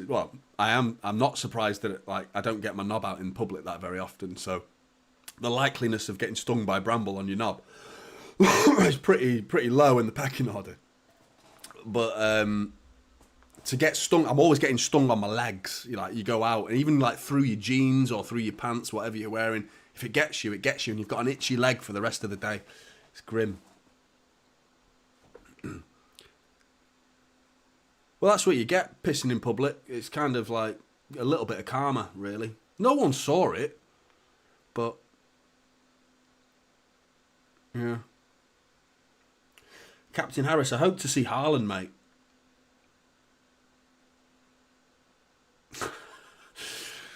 Yeah, if you're tuning in just now, hearing me talking about... I don't get my knob out in public very often. Well, we need to get Kyle Walker on the stream, don't we? Because we pair together, wouldn't we? Except I didn't do it for... I just needed a wee. That was all. It's one of the perks of being a bloke. Within reason, you know. Just you've got to try your best to find somewhere, haven't you? And I mean, a tree in the middle of nowhere, I think that's acceptable. Yeah, Bob. Hamilton's supposed to... He's been... didn't we receive a bid from Watford for Micah Hamilton?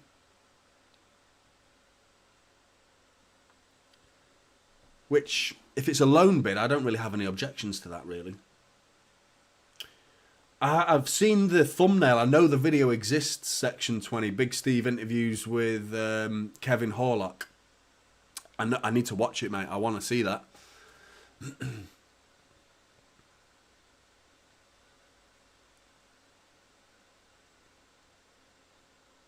He's not quite a legend, is he, Kevin Horlock? But, I mean, he's that unsung hero a little bit, isn't he? He's in that same... like ballpark as Edin Dzeko's goal against QPR. He's the guy. He's the goal before the goal. Do you know what I mean? The goal that didn't really, it wasn't the headline goal, was it? But it was the goal that without it, there was no headline goal. You know, it's like Dzeko's equaliser, Horlock's to make it 2-1. Yeah, I need to have a look at it. Absolutely. I met him when I was a kid, Kevin Horlock.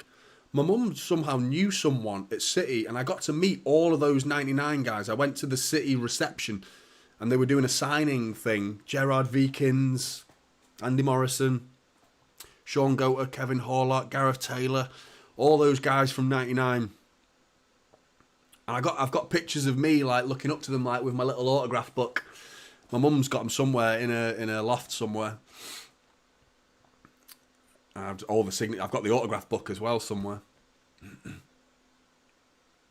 Got Franny Lee in there as well. Rest in peace. Doku's cross, deflected, Trafford. It's gone quiet since 3-0, to be honest. Still all City. We're dominating the ball, but little flurries. They're about to make 3 substitutions, Burnley.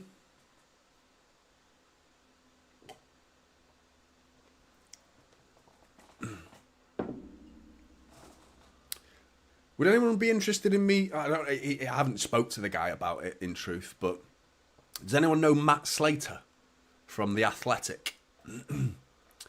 He's on The Athletic. If you go to, there was about a week or so ago, if you go to The Athletic's YouTube channel, you can hear him speak. He's a bald guy, and he was talking about FFP and stuff. He's a journalist, basically.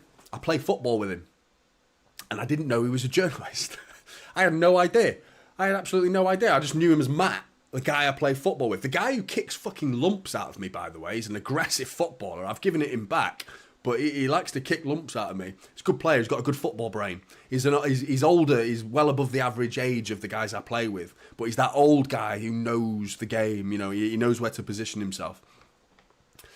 But anyway, yeah, Matt Slater. I was thinking that now I saw him on YouTube. I was like, what the fuck? I play football with that guy. So I was thinking of like speaking to him and saying, would you fancy coming on the channel and talking about FFP? Because he's not pro-City either, by the way. He's a little bit, he's more neutral. He's certainly not anti-City, but he's got interesting opinions on financial fair play, ones that I think would be interesting to hear. Because I've got some counter opinions, some opinions I agree with. He's got an understanding of the rules better than I have, in truth. And I thought it'd be interesting, so I'm thinking about asking him at least. De Bruyne nearly worked his way on his own into the penalty area there. Doku's had so much of the ball, and he's done okay with it today, Doku. Okay. I think he could have done a bit better.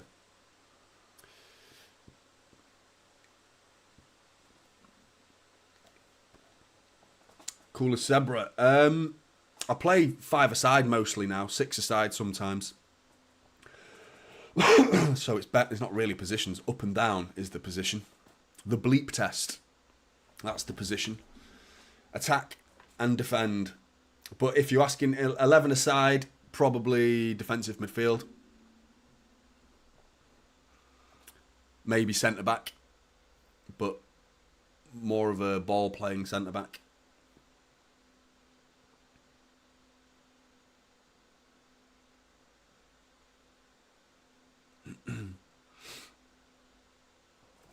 Yeah, I'll get him on, Ade. Well, that's the thing. No, I say I'll get him on like he's even interested. He might have bigger fish to fry than me. But I'll at least ask him if he's got a spare half an hour, have a chat. It should make for some good content because I think financial fair play is a really interesting topic, just in general. You can talk about it in relation to Manchester City, and I think that's probably one of the most interesting relations between club and the rule. But in general now, and I was saying it years ago, we're now starting to see other clubs starting to question it. Newcastle, Forest and Everton have obviously been charged.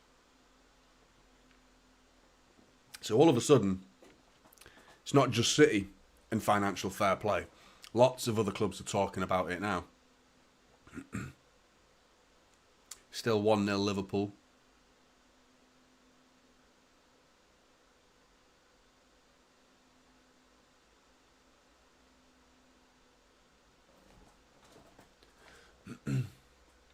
City win this, by the way, which they almost definitely will, touch wood. That will be Pep's 17th win against Burnley, which is the most against any one club in his entire career as a manager. Which then now overtakes Arsenal, who were 16. That's mad, that, isn't it? That he seems to have Arsenal in his pocket, doesn't he? Regardless of whether it's Unai Emery. Did he play against Arsene Wenger? I'm pretty sure he did, didn't he? Yeah, because he definitely did. He was when the boycott, when Leroy Sané, and it was that snowy day where they had blue lines on the pitch, and Leroy Sané just ripped them to pieces. Kevin De Bruyne, did David Silva score an amazing goal? I think he might have done. And we battered them in like a half-empty stadium. So it doesn't matter the manager. Arsenal just seem to get destroyed by Pep.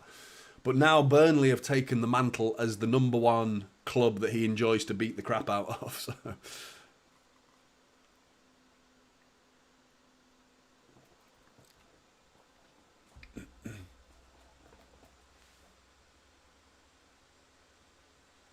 I know, mate. Cortez, it's ominous. I haven't really spoke about Klopp, have I? Burnley got the ball down. A good football, a good step in that by Gvardiol. Still not cleared though. Burnley knocking it about a bit here. Sanderberg, Brownhill, shot. Edison saved, easy, straight down his throat.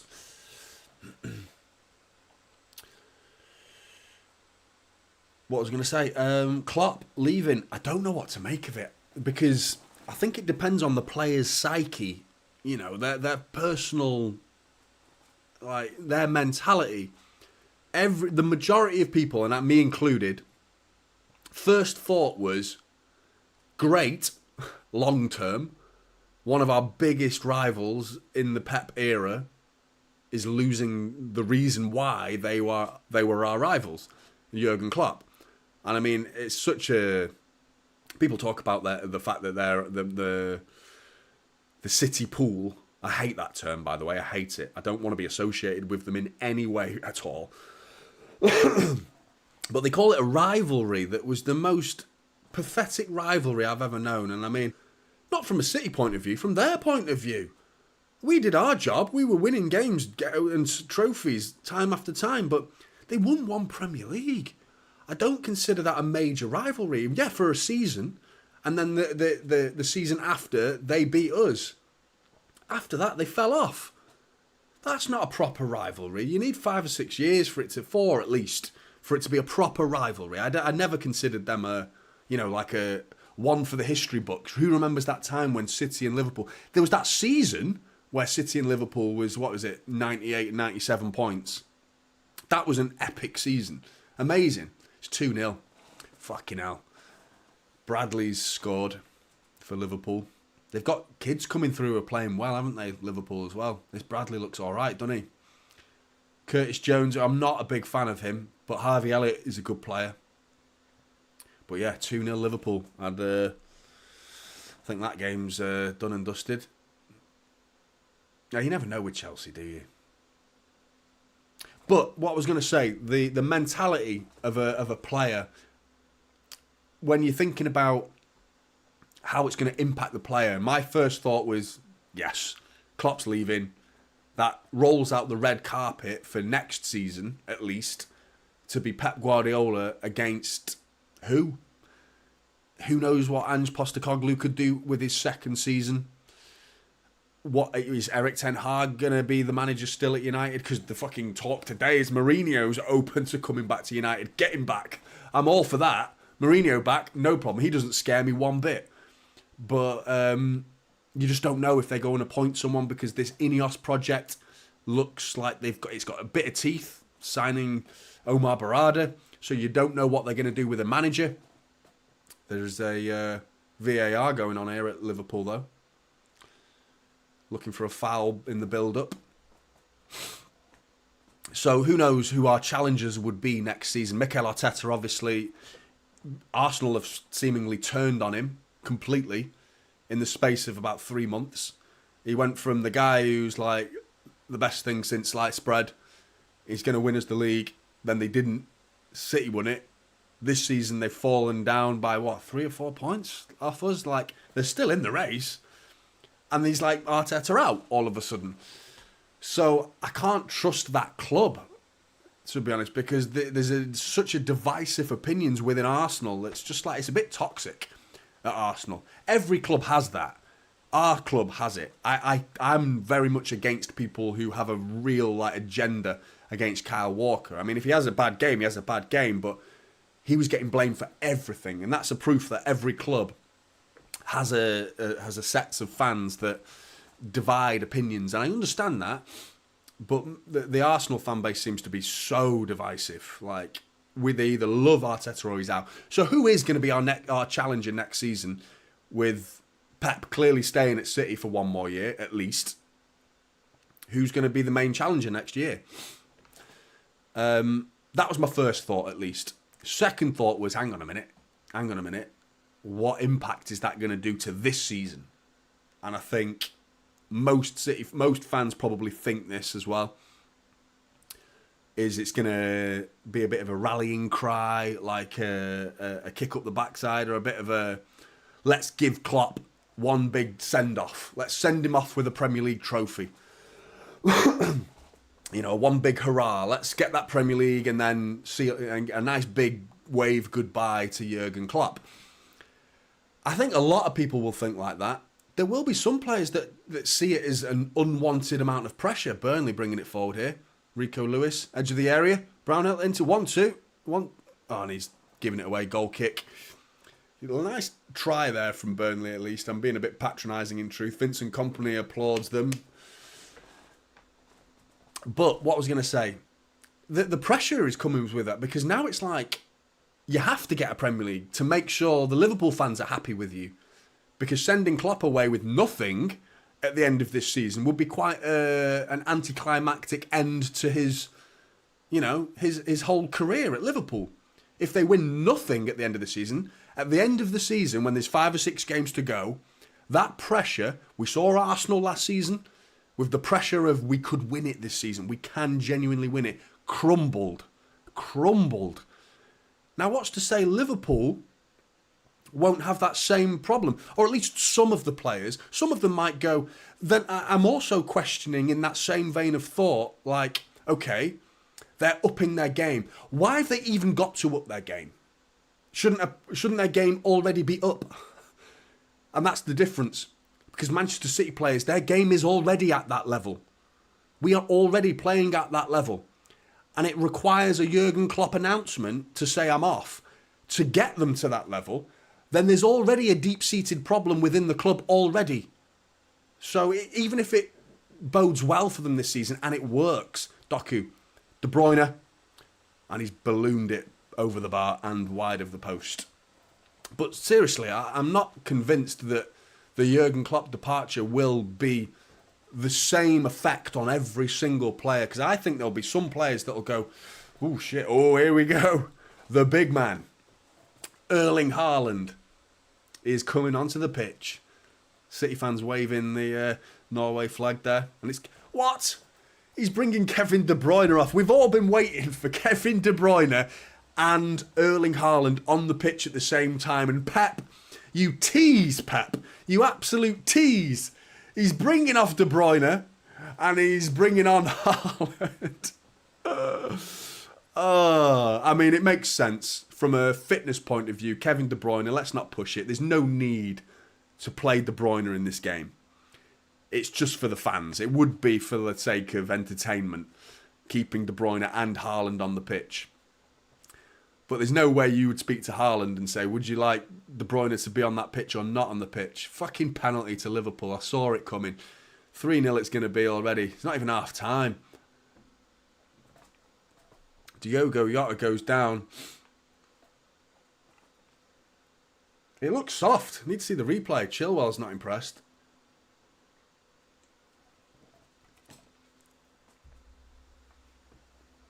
Yeah, he's got 20 minutes, hasn't he? Section 20. At least a hat-trick. At least. That's not a penalty. Let's have a look at that again. Oh, maybe. He stands on his foot. Yeah, he stands on his foot. It's not going to get overturned. It's so soft, but it's not going to get overturned. See, this is where Mark Goldbridge, if I was in his boots, would be going, no, PGOML, Howard Webb, what are you doing? Excuse me. And Jota's stayed down as well. Corner's come in. Gvardiol. It's not cleared. Burnley trying to clear it. I thought that was going to fall to Haaland, back post. He has stayed down though, Jota. I mean, in truth, this game, City 3, Burnley 0, it's done and dusted. I think most City fans now have probably got one eye at least on this game, but that game's about to be done and dusted in a minute if they put the penalty away.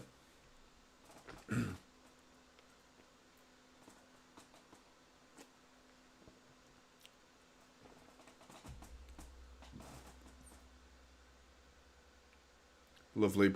Doku. Power. Strength. Lovely run from Doku. Have a dig, mate. Have a dig! Oh, he tried to feed Haaland. It was the unselfish thing to do. And in truth, it was the wrong thing to do because the pass wasn't on. He's trying to be nice. Get Haaland a goal. Lovely run from Doku, that was. Really good. Bursting from the left wing. Centralising himself. And then he gets to the edge of the area and he tries a little cute through ball that Haaland wasn't even making that run, to be honest. It was never on. If he just had a shot there, you'd forgive him even if he missed it.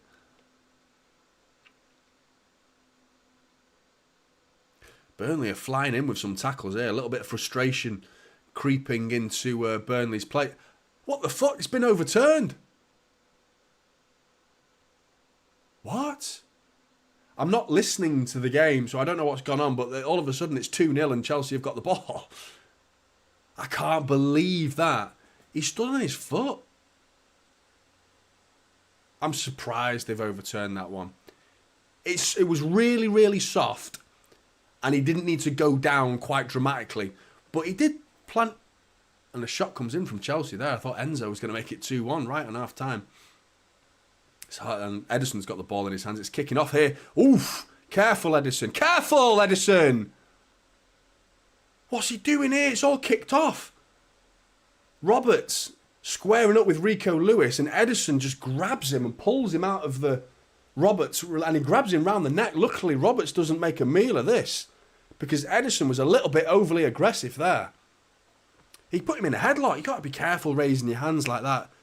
We don't need Ederson 3-game ban. I mean, I know we've got Ortega, but still. Stupid. 3-0 up. Yellow card for Roberts.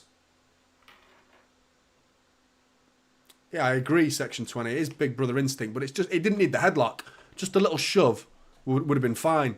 Just like pull him away a little bit and maybe grab him by the shoulders. But he just grabbed him. It's because he had the ball in one hand. And with his left hand, he just whips it round Roberts. He's actually gone into the back of John Stones, and Rico Lewis stupidly squares up. And then I think City are in the wrong there. The guy's flattened John Stones, but I don't. Roberts didn't mean to do it. He's gone into the back of John Stones, and straight away he's gone like that. Sorry, he didn't mean to do it. Rico Lewis sprints over and squares up to him. Ake sprints over. Edison smashes him into the back. I want to defend City players to the hill, but that seems a bit daft from City. Like, all running at one player and squaring up to him and pushing and shoving it. 3-0 up. Why risk it? Why? Just be the bigger man. Walk away. 3-0. We don't need any suspensions. We've got a fully fit squad. Let's make use of it. I can't believe it's 2-0 to Liverpool, and at least it wasn't given a penalty. Why was that? I'm shocked that was overturned. I really am. Grealish has come on. Foden off. Big hug from Pep. Nunes missed penalty, Dave Holcroft's gone for. That's a wild prediction, mate. Oh, wait. You're talking about Nunes in that game. Did he miss it? Is that what happened? Fuck. That's me not watching. You can't watch two games at once, can you? That's the problem. No way. I thought you meant Nunes, our Nunes, Mateus Nunes. And I thought when you said Nunes missed penalty, I was like, that's a really bold prediction. You're predicting we get a penalty and Mateus Nunes takes it and then misses it. But you meant Nunes in that game. Too many Nuneses. I fucking missed it. Completely missed it. And he hit the post, did he? No way. That's great news for City, that is. Unless he goes and scores after this, because he has started to find the back of the net, hasn't he? And it's half-time Liverpool-Chelsea. That would have been game, set and match, wouldn't it? If that had gone in. See, that's why so they didn't overturn it. That's why I thought it would have been very surprising to overturn that. But, yeah, he's been playing well, Nunes. He's scoring goals. And that worries me. If they have a player that's being prolific. Because he drops points. Last season, Nunes was dropping so many points for Liverpool. The amount of chances he had and missed.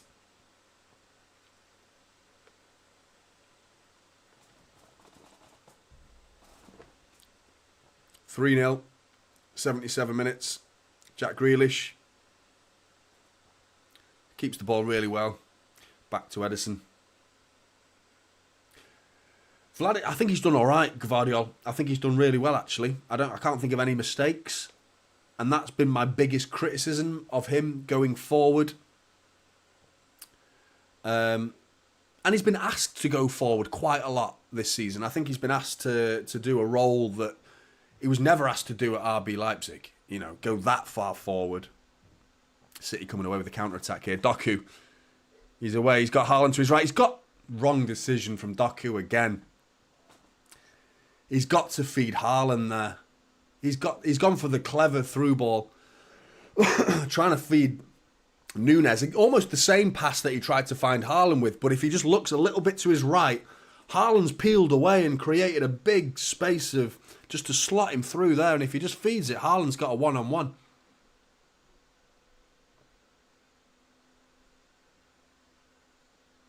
But yeah, Vladis, I think Gvardiol's been good. He's not really been tested, but he's certainly not done anything wrong. Alvarez has had a strangely quiet game, but he's scored 2 goals. He hasn't really had much of the ball. I haven't really seen him do that much with it. Hasn't really offered himself, but I mean, talk about prolific. It's kind of like Haaland, a bit of a Haaland-style performance, doing nothing for 89 minutes. And then in the 1 minute that it matters, you score a goal or 2.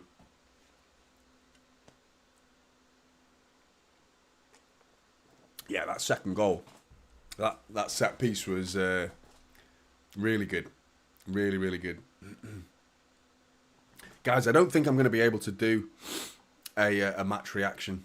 I'm really, really struggling. I don't know if you can tell, like, my voice is just like on its last legs. It really is.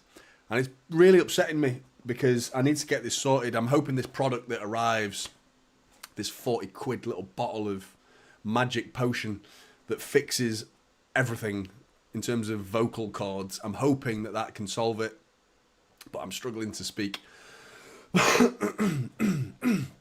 So, yeah, I'm not going to be able to do a match reaction, and I'm gutted about it. I'm gutted about not being able to do videos, you know what I mean? I was really enjoying it. I was on a groove. I was on the way to 10k.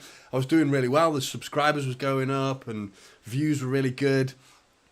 And then this happens, which is sod's law, innit? But I have, mate. Yeah, cool. I was sick again. It's not gone away, to be honest. It feels like a different illness, but yeah, not good. I need to get another 2 more days, and I'm going to the doctors.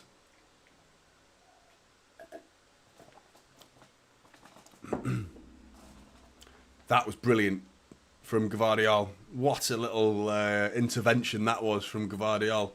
Vladis, carrying on with your question there. Cross comes in from into the City box, and Gvardiol with this leaping sort of effort to sort of get in the way of it. Brilliant defending. I'm starting to see him more as a defending defender. Do you know what I mean? Long ball. Haaland is in. 1-on-1. Erling Haaland. And he's had to be forced wide. He's still got it though. Left foot. Oh, and it was a horrible swing and a miss from Erling Haaland, to the point where I imagine he's laughing at himself. It was that bad. I mean, I want to see the cameras look at his face. He must be laughing at himself. It was that bad. He was sent through. Brilliant ball to Erling Haaland. He sprints onto it. He has to curve his run and peel away onto his right side. The chance is pretty much gone at that point. But he tries to cut back onto his left foot, and he swings at it and completely misses it. I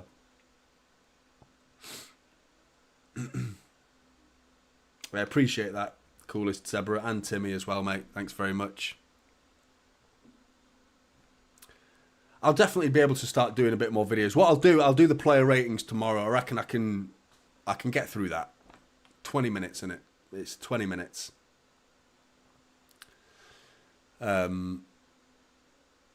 Soul King, it was Nicholas Jackson-esque. You're absolutely right. I want to see the replay. It was that bad.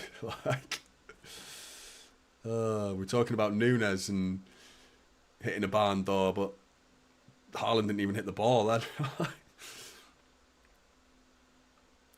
Yeah, but that debate last season was a joke.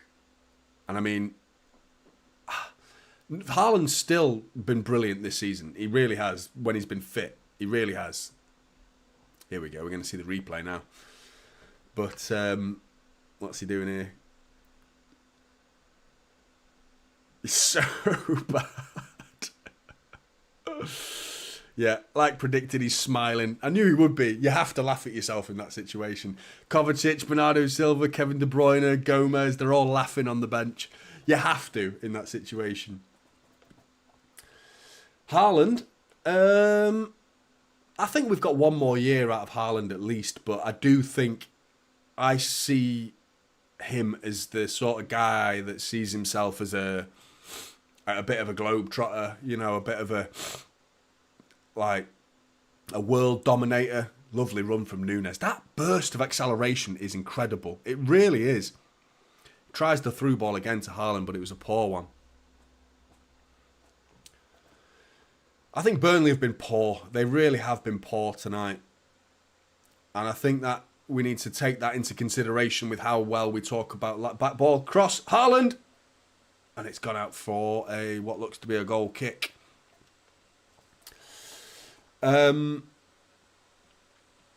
What was I saying? I think we need to be a little bit cautious about how positive. 3-0 is a great result. We have played some decent football at times, but I think Burnley have made it easy for us at times as well. I don't think we haven't really had to work for this. So it's a corner ball. So I'm really pleased with the result. Really good. But there are elements to it that make me feel a bit like, I wouldn't call them gifts from Burnley, but the defending was sloppy. Alvarez corner. It's collected by Trafford. Oh, it's a corner again. Yeah, in answer to your question, Cortez, I think he will eventually leave, but I don't think it'll be this summer. I think it might be next. Who knows? Who knows? Alvarez, another corner, near post, cleared. I thought that about Aguero. You know, when Aguero started, every summer was Aguero's going to Barcelona, wasn't it? Every summer. A decade later, he eventually does. You know, it took him 10 years to do it, you know. So who knows? Haaland might just find himself like, I love Manchester. I'm really happy. I'm scoring goals. I think the day he goes is the day Pep goes, sadly. And I think a few players will follow with that mentality in mind. You know, they'll be thinking like that. One question I've got for City fans, which I know the majority of you will have the same answer as me.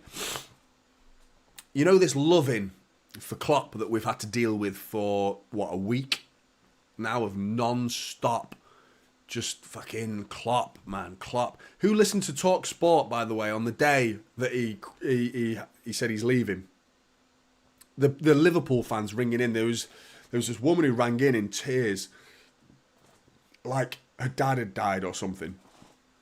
Do you know what I mean? I love football, do you know what I mean? But like, a manager's leaving, that's the Scousers for you in a nutshell. So emotional, ringing in like, I can't believe it. Klopp, he's gone. Is it real? I couldn't believe it. Like that. It's like, fucking hell, yeah, it's time. Right, and the welcoming of that attitude from Talk Sport, and then Sky Sports and ESPN going on about it. The day Pep Guardiola leaves, do you think he's going to get that same recognition? Do you think he's going to get the amount of airtime that Jurgen Klopp's got? Considering the fact that he is absolutely battered Jurgen Klopp in terms of trophy collection. The win ratio is like 60% or something along the lines for Jurgen Klopp. Brilliant. 60% win ratio. Fantastic. Pep Guardiola, 75%, mate. 75%. Do you think they're going to talk about that? It'll be a day. That'll be it. It'll just be like one day, like sweep it under the rug after that. Those achievements mean nothing. And to City fans, we know what the achievements are. We know what was achieved on the field, on the pitch. We know, but we'll never get that recognition. And whether we're cleared of these 115 charges or not, we will still not get that recognition. And I think it annoys me, but more so it used to annoy me than it does. But I have very slowly come to terms with the fact that I don't think we ever will get that recognition because people have made their minds up already. We will be forever known as cheats to some people. They will always use that because they need something. They have to have something. Otherwise, they have to hold their hands up and go, Manchester City is the best football club and team this country has certainly ever seen. Maybe the world has ever seen. The achievements we've achieved, the records we've broken. It's ridiculous. You know, if we win 4 Premier Leagues in a row, outrageous. That's a big if, by the way. It's a big if. But if we do win that, I mean, what's bigger? 4 Premier League in a row or winning the treble? Haaland's in. 1-on-1. Erling Haaland onto his left foot. He tries to be generous and pass it to Gomez, but he slowed down there. A little bit of rust in Haaland's game. But Núñez, thinking about it, I mean, Núñez has been really good. His driving runs have been really good. But what was I going to say? Yeah, do you think a treble or a four-peat, which is more difficult to achieve? I think the world recognises a treble more because it's got the European factor. It's got the European trophy involved. But what do you think is more difficult to achieve? Because you're talking about one season, like an incredible achievement, and I'm not diminishing a treble. It's ridiculous, a treble. But what do you think's harder? Winning a Premier League season. It's 38 games a Premier League season. You know, it's not knockout where you need a bit of luck. You get found out in the Premier League. You get found out in a 38 game season. One way or another, Arsenal got found out. You know, you get found out. It's facts. To do it 4 in a row, that would be ridiculous. And for me, a harder thing to achieve. It's not as glamorous as a treble. That's the difference. I think it's a little bit less razzle-dazzle. But I think it's a bigger achievement to get 4 in a row. I really do, because it's just ridiculous. And the thing that's hilarious about it is it will take a minimum of 4 years for someone else to achieve that. So we have 4 years of bragging rights. Like, do you know what I mean? For 4 years we can say, fuck you to United. Have some of that. Stick that in your pipe and smoke it. That's fantastic. It really is. It's so good. But we've not done it. I'm talking about it like we've done it. We've not done it. And it's Liverpool is a major obstacle for our achievements in doing it.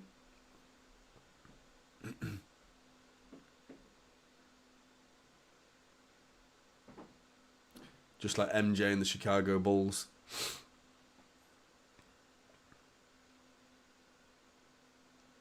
I loved Michael Jordan. I played basketball as a kid. I used to play for a team. I understand basketball. For anyone, American fans who are big fans of the NBA, not a big follower of it anymore in truth, but I used to play. Used to do layup drills and all that. I've got terms. I used to do screening and all that. I know the sport a little bit. I'm all right at basketball. I'm 6'4", so that was just that big kid that everyone plays. Like, get that big lad, he'll play basketball. So I did. I loved it. It's good. But yeah, Michael Jordan. I religiously watched Space Jam as a kid, like daily. Space Jam was so good. City have just been nonchalantly walking through this second half, to be honest. It's kind of like me, my attitude towards this stream. I've not really spoke about the game too much because I've kind of wanted to catch up with you guys as much as I've wanted to talk about the game, because I've missed talking to you. And it was kind of the perfect game to do that, because the game was done at 3-0. Not that much to talk about since the third's gone in. But it's been pretty comfortable. Pretty comfortable. Hang on a minute. Not so comfortable. And it's 3-1. Talk about sticking your foot in your mouth. Unbelievable. Just as I'm saying, it's comfortable, man. 3-1. Burnley have scored their second goal in fucking years. I think I've got a fact for you somewhere here. I can't remember the last time they scored. 8 games. 2019 was the last time Burnley scored a goal against us. That was in 2019 in a 4-1 loss against Burnley at Turf Moor in the 89th minute. Robbie Brady. I've got it all here. I've got plenty of facts for you up here. I've got loads of stuff up here that I've not even spoken about, to be honest. What else have I got? I don't know. But, yeah, we've unbeaten in 10 now. What's this? 8 winning games in a row as well. Haaland bringing it forward. Doku's in. He's crossed it. Deflected corner ball. Can we make it 4? 5 minutes of injury time. 93rd minute into the game. Got to pop a Burnley goal on, haven't I? Let's be fair to him. Let's be fair.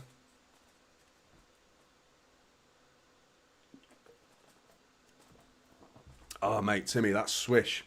Oh, it's all about that noise, isn't it? So good. I like it when it's the string noise, but I quite like the chain noise when it's street basketball, when the chain noise. It's like the equivalent of a barring in football. When you hear the ball hit that bar and go boom off the floor and go in. Tony Yeboah's barring in, that noise. So good. So good.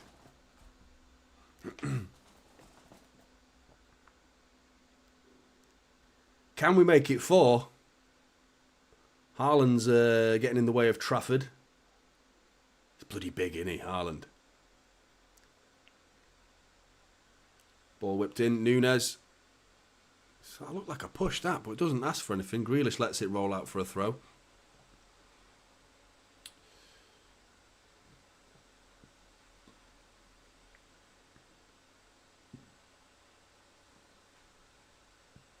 I'm glad you enjoyed it, Dreff. Fruits are better than rats. 100% agree with you, mate. Don't do this to me, City. Burnley are coming forward again with it here, and he's run it out of play, though. That's a throw-in. I'll take that. Bloody hell. Fruity rats.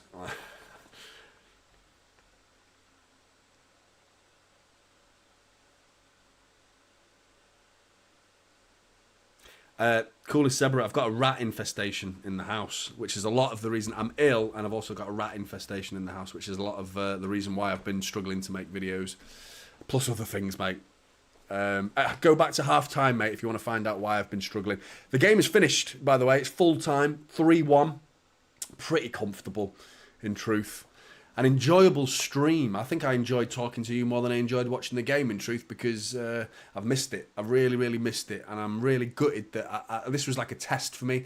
I threw myself in the deep end thinking, I'll see how my voice can handle a 2-hour stream, because that's what I really want to do. I want to do the watch-alongs as well, as much as I enjoy doing the videos that are a little bit more informative, less personal than the streams are.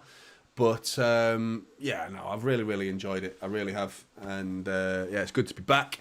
I'm going to get my voice sorted. I really need to get this fixed. It's not, I can't continue. So I will get it sorted. And, yeah, and then we'll be back to full health, pelting out the videos, proper content, regular content. I'm eager to get back at it more regularly. I really am. And I hope you are eager to watch it just as much as I am to put it on YouTube. But it's been a comfortable win, really. 2 goals from Julian Alvarez. Who scored the third? Can't remember. I'm blanking here. But that set piece, I'm all about that set piece. That was lovely, lovely footwork. Lovely off the training ground set piece. And the footwork from Nunes for the cross into Alvarez. Dinks it into the area for Alvarez to head it into a pretty open goal. I mean, it's been a comfortable performance. I would have liked to have seen a few more goals, potentially. But I think part of me is a little bit glad that Vincent Kompany wasn't embarrassed, because this had the hallmarks of a 5 or 6-0. You know, the way they played, they're lucky that I don't think we played as well as we could have done. I don't think we didn't really get out of second gear. And I felt like if we played to our best of our ability, that would have been a whitewash. It would have been an embarrassing night for Burnley. And there's a little part of me, the sentimental part of me, that respects Vincent Kompany so much that I'm glad we didn't do it to him. Not to Burnley, to him. Because he doesn't deserve it. He doesn't deserve it. But it looks like they're getting relegated, in truth. I can't see this team turning around too much. There's not enough there. There's not enough quality. And just, it's a shame, because they destroyed the Championship last year. I was thinking they were going to come up and be a real force, you know, potentially 14th, 13th, that sort of area in the Premier League. But they look like they're going down quite. I'm going to hit Chelsea, and Mudryk is just, well, it was a difficult one, but nearly 2-1 to Liverpool. Chelsea nearly pulled one back there. But I'm going to have to shoot, have a big drink of water, and go to bed. I can't do a match reaction. I'm really sorry. My voice is like, it's on fire. It's so bad. But I'm going to do a player ratings tomorrow, which I'm looking forward to. Really looking forward to that. And look forward to doing more of these. Hopefully I get my health back to 100% and we can do more of these streams. But thanks so much for the support. You guys have been amazing. Really, really kind. Some of the words as well. Prior to me coming into this stream as well, all the messages that you sent me while I've not been making videos. Really good. Thank you so much. 3-1 City, 3 points on the board. 2 points behind Liverpool, temporarily at least, with a game in hand. Game on. Absolutely game on. Please drop a like if you're watching prior to this, since this video's been made, since the stream at least. And I'll see you in the next one. Take care.